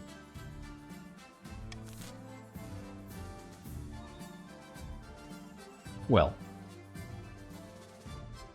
To leave... Yeah, no, it's not great. This is not great. This is not great. This is not boding well. Now freaking... This Monarch Vanja, it might be one of the most unfortunate, unlucky monarchs that we've ever had. Your Majesty, with the kingdom consumed by civil war, the crab fad has died away on its own. The patricians have bigger things to worry about. They've lost a great deal of money as a result. Turns out the crabs may have been a bad investment. Incredible. Understandable. The treasurer nods solemnly and withdraws from your office. Okay, thank God. Thank God they cucked themselves. That's good.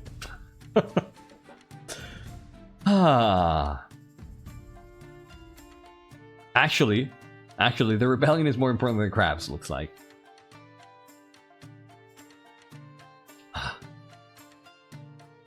Definitely not the backbone of the coastal economy.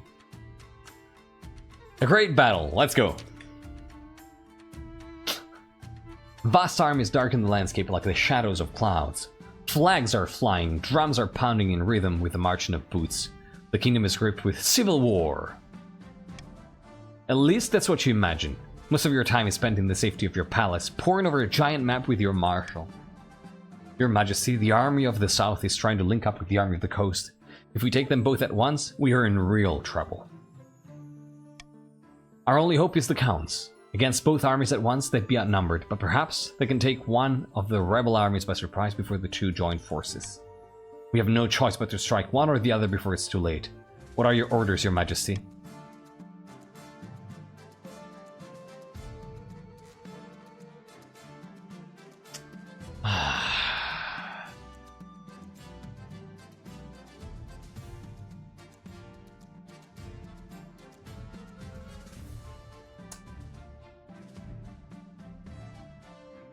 So, the thing is that personal feuds would tell me go after the southern army. You know? But, like, strategy tells me to deal with the cannon first.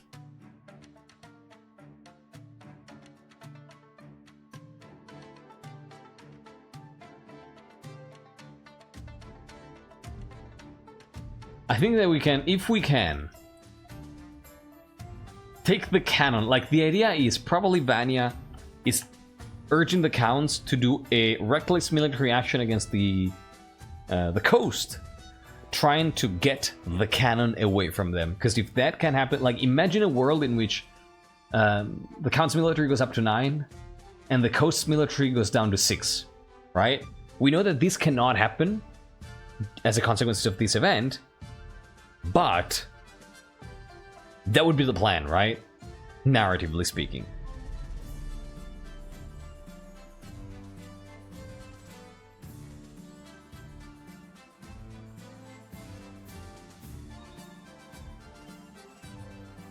The counts have a chance against the grind is not the coast. In this case, the smart option I would recommend because otherwise it's suicide. Warp Lotus, welcome back and thank you for joining. To be fair, the south probably is hanging back. I mean, again, strategically, trying to go for the south, for the coast, is way riskier, but technically, could provide them more benefit.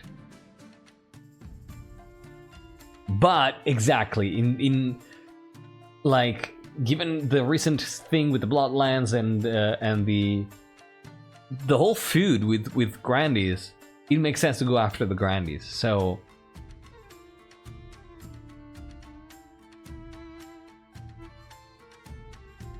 because like the thing is, yeah, we can, you know, attack the counts, the Grandies and cripple the Grandies, but then the coast, if given enough time to use the bombard, is gonna shred us to pieces. So I think that Monarch Vanja is gonna say, go after the coastal army to equalize a little. Very well, Your Majesty. I'll relay your orders to the commander in field. Junkie, hello and welcome in. Oh, this is... The kingdom is burning. Hopefully they do as they're told. God knows, treachery can thrive on a battlefield. Counts, what do you want to do? Do you want to follow orders and try to send the Eastern Army to fight the Patricians and get the Royal Bombard? And turn the tides of this war? Do you want to defy orders and send the Eastern Army to fight the Grandies? Or do you want to just hang back like cowards and let the rebels march on the capital without a challenge? Are you cowards, Counts? Is that what you are? Looks like it is. I'm sure they resign from resistance later.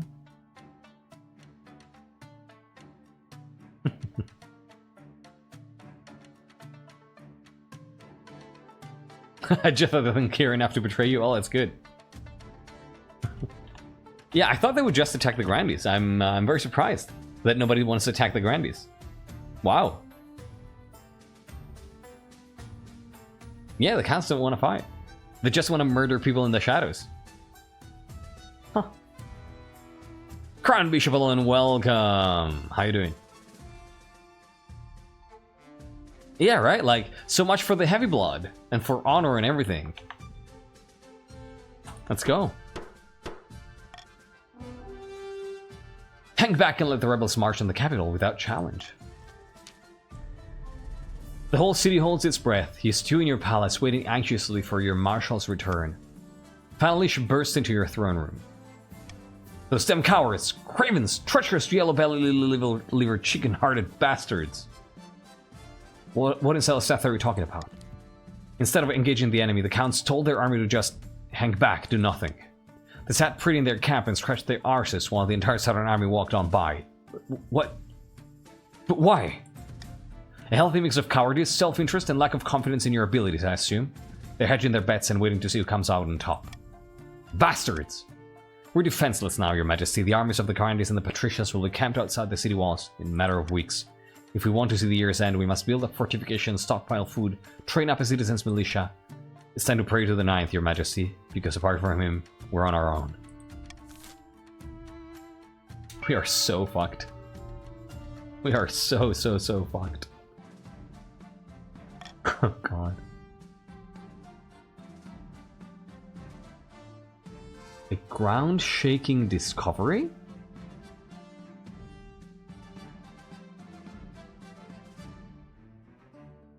Yeah, it might not be the 9th. Let's take a look at this.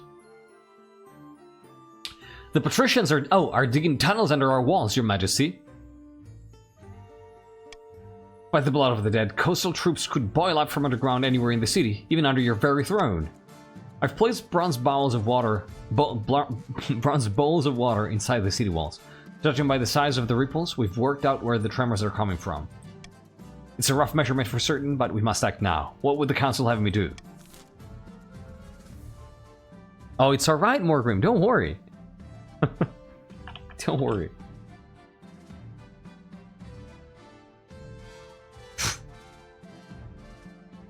Flood the tunnels? Not great. Dig counter tunnels? Sure. Smoke him out. Smoke him out? Definitely not flood them. The council.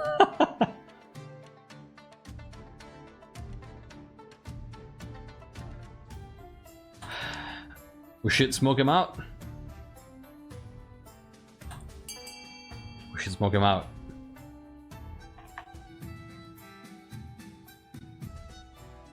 Counts, you're the only ones to vote here.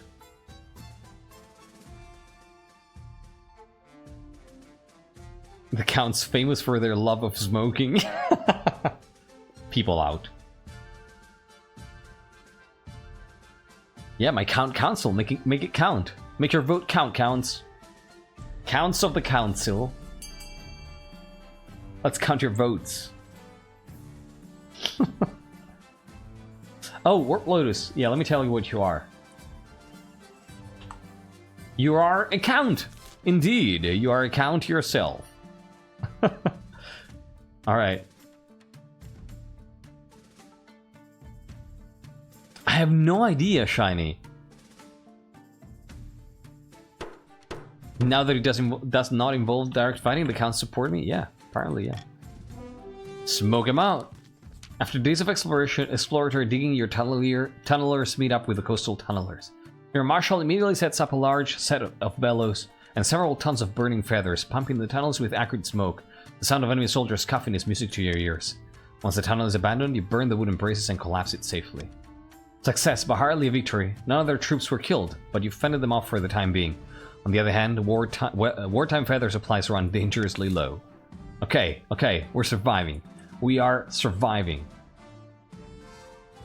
Let's do besieged first. And then the other one. The patricians and grandees marched through the crownlands, pillaging and burning. The roads are heaving with refugees, and corpses clog the rivers. Now the capital is surrounded. You stand on the ramparts of your palace, staring out in dismay at the army camps stretching for miles outside the city walls. Get down from there, Your Majesty, if they get lucky with a crossbow bolt. Is there any hope, Marshal? Only one. The counts are still out there, Your Majesty. They may have shirked from battle, but perhaps they'll regain their courage in time to save us. Well, now I think we're doomed. As you finish your sentence, an immense trebuchet hurls a 10-ton boulder toward the capital. It crashes into a nearby clock tower, smashing it to smithereens. Not the clock tower. Like I said, Your Majesty, you'd better get inside. Can I just say, the rebellion theme is a banger. Oh, that's the cannon! Oh my god, you're right. That's not a trebuchet. That's the Royal Bombard. Holy crap. You are so right. The Royal Bombard destroyed the clock tower. That's really cool. Can it really be named the Royal Bombard? I mean, the cows would probably be proud to say that they're controlling something that is called royal, right? They probably feel royal. A deadly disease. Your Majesty, I have good and bad news. Which would you like first? The bad news. There's an outbreak of a rare disease called Timeum Pox inside the city walls. Civilians are dying by the hundreds, and it'll spread to our garrison if we're not careful. And the good news? I have a plan for how we can use this disease against our enemies. After all, they're but a stone's throw from our walls these days. Tell me more about Timeum's Pox. Timeum's Pox is named after King Timeum the Short, a very tall man by all accounts. The pox, for whatever reason, causes people to grow a foot or two before they die of exhaustion. Let it never be said that physicians have no sense of humor. Regardless, it's spread by close contact to infected individuals, as well as through rats and fleas. It would be a trivial matter to spread such a disease to the traders outside the walls.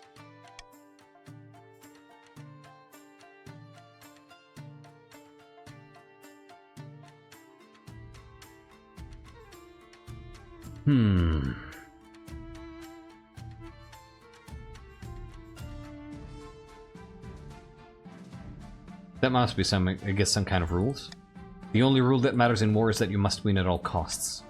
Perhaps you could bring it to the council? If they voted in favor of the plan, that might avail you of guilt. I'll bring it to them now, yeah. I'm sure they will see a reason. Their lives are on the line too. Your lives are on the line. 72%.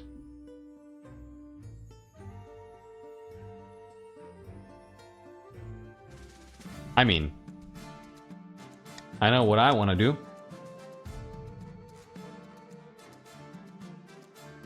I know what I want to do.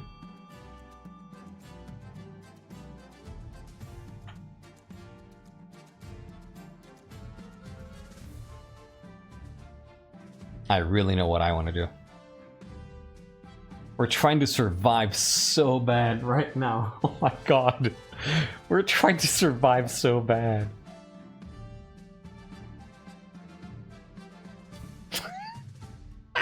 Not to be confused with Edna's box, which causes one to grow an ear. It's very smart. Look at that, bomb viewer being honorable. Alright, let's spread these. 72%. Your spy master arranges an elaborate ruse involving infected soldiers getting captured by the enemy. You await the results. Oh, hell yeah. Oh my god, look at that.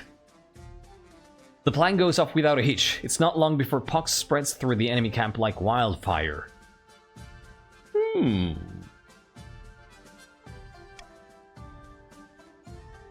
Meanwhile, the pox spreads rapidly through the city.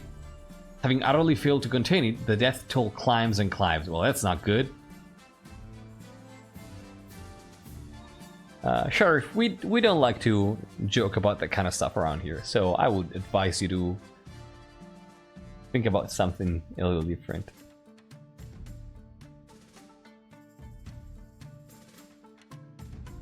I don't know why Vaspier. Probably because they are the leaders, right?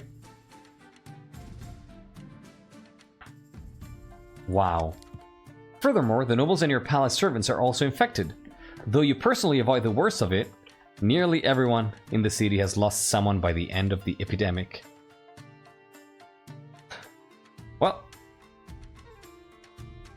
Well...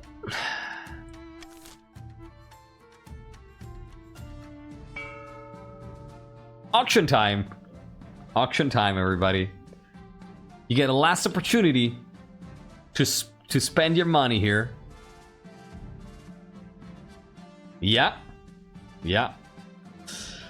Last auction of the night, everybody. So, this allows you to set up the stats a little bit more.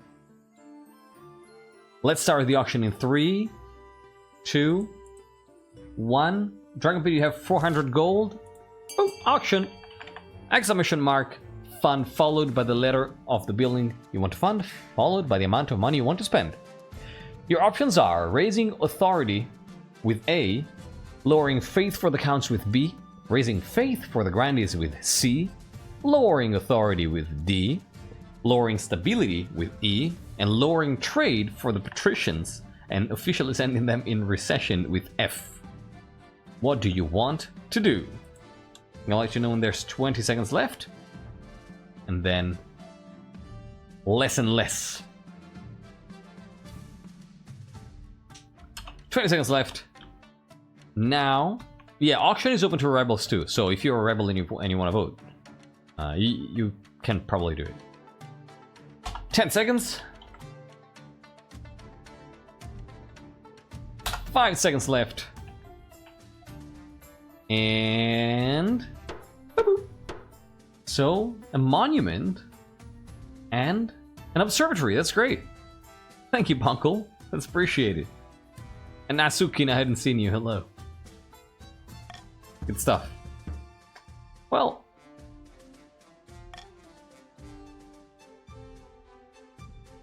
well, that's gonna be it. Do y'all want to know what the advisor was that Morgrim changed that didn't show up? I think this is a good moment to say it. So one of the changes of advisors, if you don't mind me telling them now, Morgrim, one of the changes that Vanja enacted upon taking the throne, Vanja being a Bonworth, I would have liked the shocked expressions next time. I don't know that it's gonna be there next time though, so being Vanja a Bonworth, they removed High Inquisitor Hyacinta for burning Luthor without any authorization. Right? So High Inquisitor Hyacinta is gone. And you know who they appointed as High Inquisitor? A certain Smote. Does that name tell you something? Does that name tell you anything? Smote. A certain Smote Lemongrave, indeed. So Smote Lemongrave was the High Inquisitor or the Curse of this reign. After the scheme was averted, the schism was averted, and the compromise was struck, Smote Lemongrave was named High Inquisitor. I don't know if it's gonna be the case next time. It's gonna depend on who wins the throne and everything. I'm gonna think about it, but yeah. Yeah, we had to change everything, but we weren't able, so. Alright. Triumph of the Rebellion. Smote Lemongrave trans? I don't think so. I don't think so.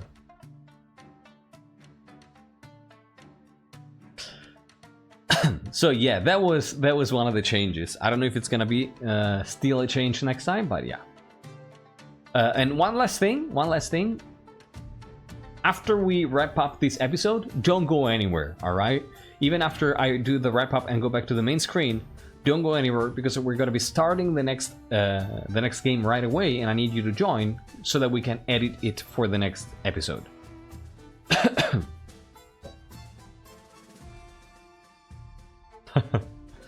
The sun rises on a city in turmoil. The Grandies began their assault last night, and since then you've heard nothing outside but screams and howls and the clash of blades. Half the capital is in flames. Soldiers rush back and forth, shouting panicked orders. You haven't seen your marshal since the night before, perhaps? She's already dead.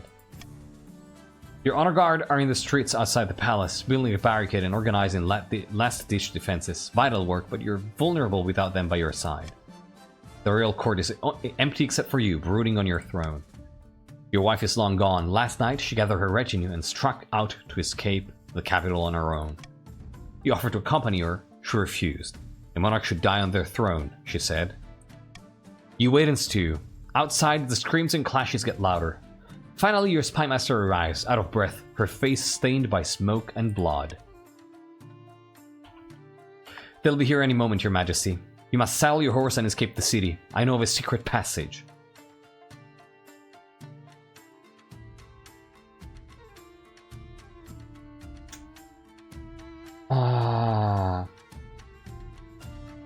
Would they flee?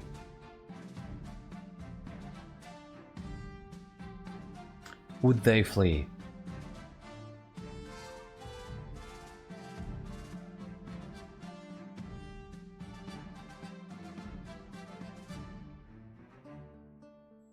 I think they would. Should a monarch indeed die on their throne?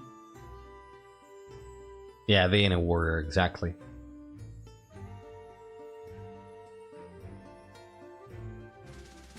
Show me where to go. You follow the Spy Master down through a hidden trapdoor behind your throne. The capital is lost, but you can get it back. The counts have agreed to shelter you while you plot your revenge. At least some people are loyal. After crawling down a secret tunnel for what feels like hours, you spill out into a leafy courtyard. A pair of horses are waiting. As you settle them up, you hear a wet thud behind you, followed by the sound of something rolling across the floor! Oh my god, Shay is finally fucking dead. Turn around. Your Spy Master is lying dead on the ground. Her head is missing.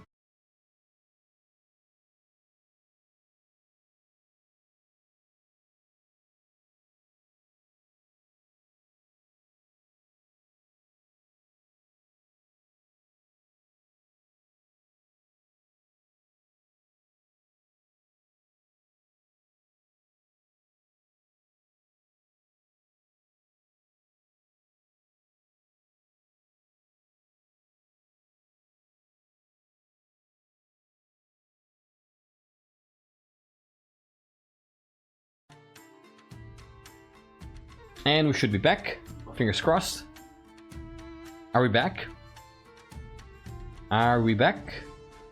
Alright, we're back. Welcome back, everybody. Thank you so much for sticking around. Sorry about that. That was my internet. That was on me. I apologize. Yeah, the frogs absolutely loved Shay.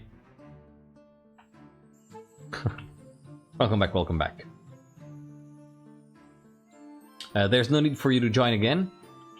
The extension is gonna fix itself, don't worry. But yeah. Your Spy Master is lying dead on the ground, her head is missing. Randy Esoteric Sayobi stands over the body, flanked by a dozen soldiers. Their scimitars stained red. This is so sad. Never liked her. Ideas above her station. That's a very Count thing to say. So you knew about the escape route? You're not the only one with spies. With a triumphant smirk, Randy Esoteric Sayobi makes a sharp gesture. The southern soldiers step forward, swords at the ready. May the Ninth God have mercy on her soul, Sinner. And I think now we fight. I think that if confronted with violence, we react with violence. Empty hands can do little against armor and swords. You've given a vicious beating, and the fight drains out of you. Instead of killing you, the soldiers seize you and drag you back towards the palace. Your ordeal isn't over. After a week rotting in your own dungeons, you're marched out onto a public platform, jeered at by thousands of peasants. You cringe under a barrage of rotten fruit and fresh dung.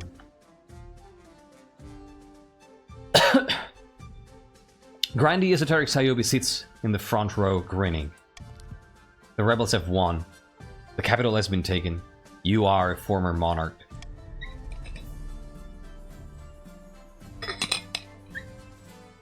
The executioner waits silently, holding an axe bigger than you.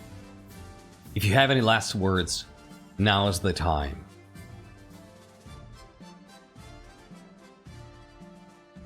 We're not gonna say anything. You place your head on the block. The executioner lifts his massive axe. Wait, you suddenly thought of much better last words. You turn to the executioner to tell him, but the axe is already falling. Thunk! Your head bounces into Grandy Esoteric Sayobi's lap, and your reign comes to a gruesome end. Now it looks like there might be some Twitch-controlled ads about to play. So I'm gonna wait a moment. Yeah, there you go. We're having an ad interruption at the most annoying moment possible. So we're gonna hold on this for 3 minutes until it's done, and then we're gonna move on to the next screen, because there's gonna be a vote to decide who the next monarch is going to be. Yeah. We're waiting. for ads to end. Then we'll go on to the vote to decide who is the next monarch. All right. So one thing that I wanted to say, I think I really like the idea of Vanja being Luda's child now.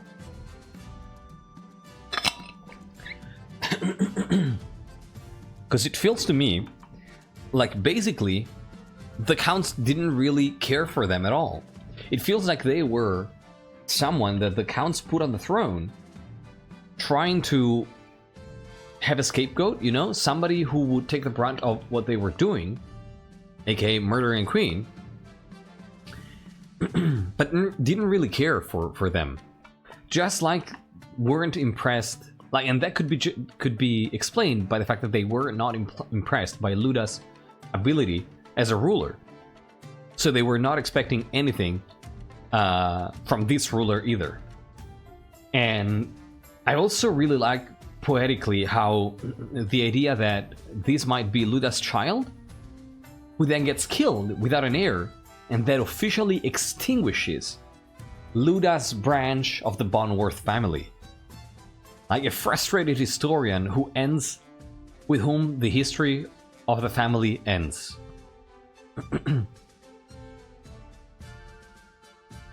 So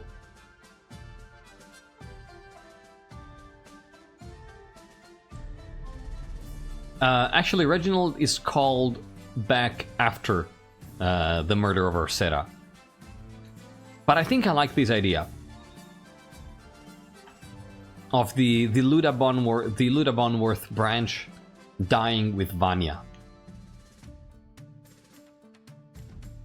I think I like that. It feels very fitting and very poetic in a very fucked up way. So I think I'm gonna go with that. So basically they were living their life and some counts went back and took them out of their life and be like, hey, we need somebody who can reasonably sit on a throne, you know, who can legitimize the horrible thing we're gonna do. Who better than the child of a previous ruler, right? And so they put Vanja on the throne, but then didn't really care to protect them because they just needed a scapegoat. Which of the sides is most representable as having broken a promise? Of which ones? Of which sides? Alright, so now that we're back, thank you for sticking around, everybody. Apologies for the interruption. Let's move on to the vote that will decide who the next monarch is going to be. The vote is between Vargas and Agrippa. The decision is yours to make. So who shall it be? A Grandi after Ursera, or a patrician after Clementine?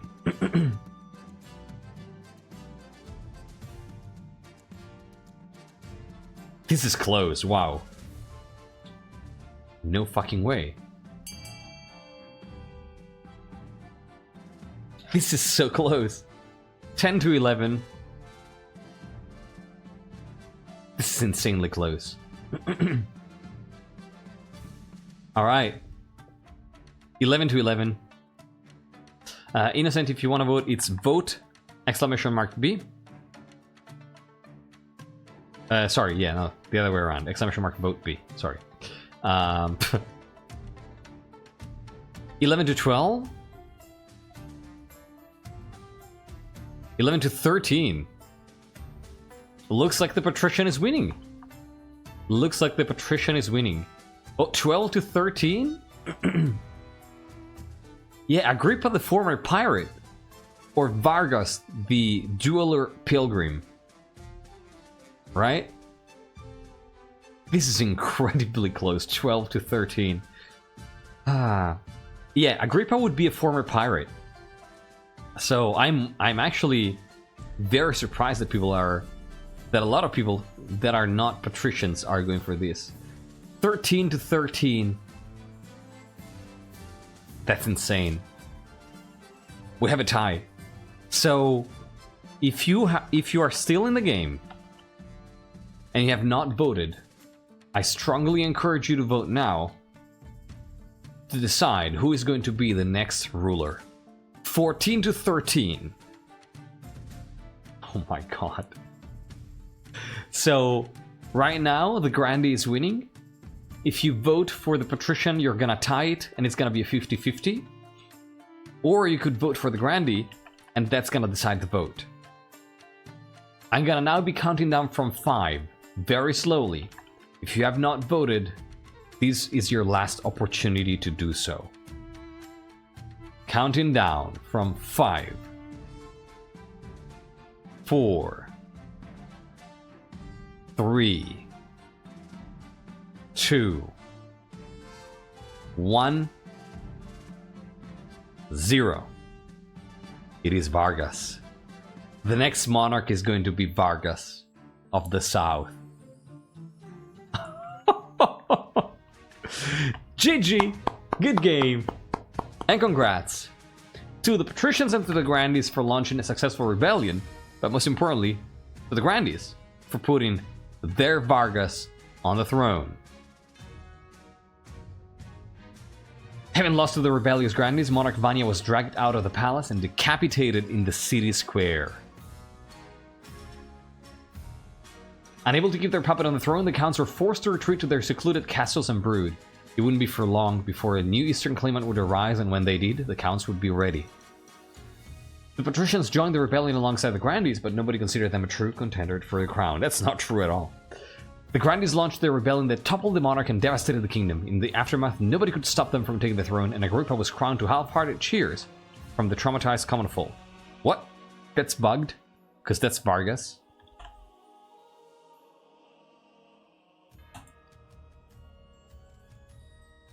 Monarch Vanja, the loser. Oh shit! Well, yeah, that's fitting. That's very fitting. That is very, very fitting. Wealthiest noble is, of course, sparse corruption. Poorest noble is half the kingdom. Bonkel being the most eminent. Yeah, even worse than Clementine, yeah.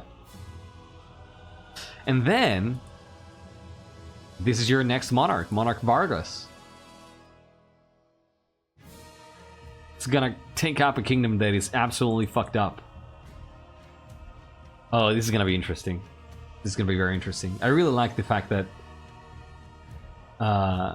we got a pious pilgrim as a monarch. The other one was interesting too, but I think that this is really fitting with the whole church happenings that we've had recently. Yeah, that's true. The Grandees do a very good job of being in a compromised position. They're not peasantry enough for the counts to hate them, and they're not callous enough for the patricians to hate them either.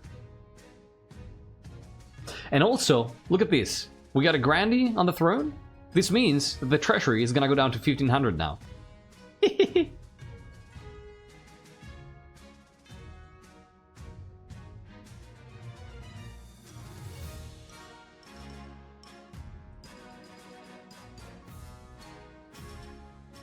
Is the pilgrim along the old believers or the true believers?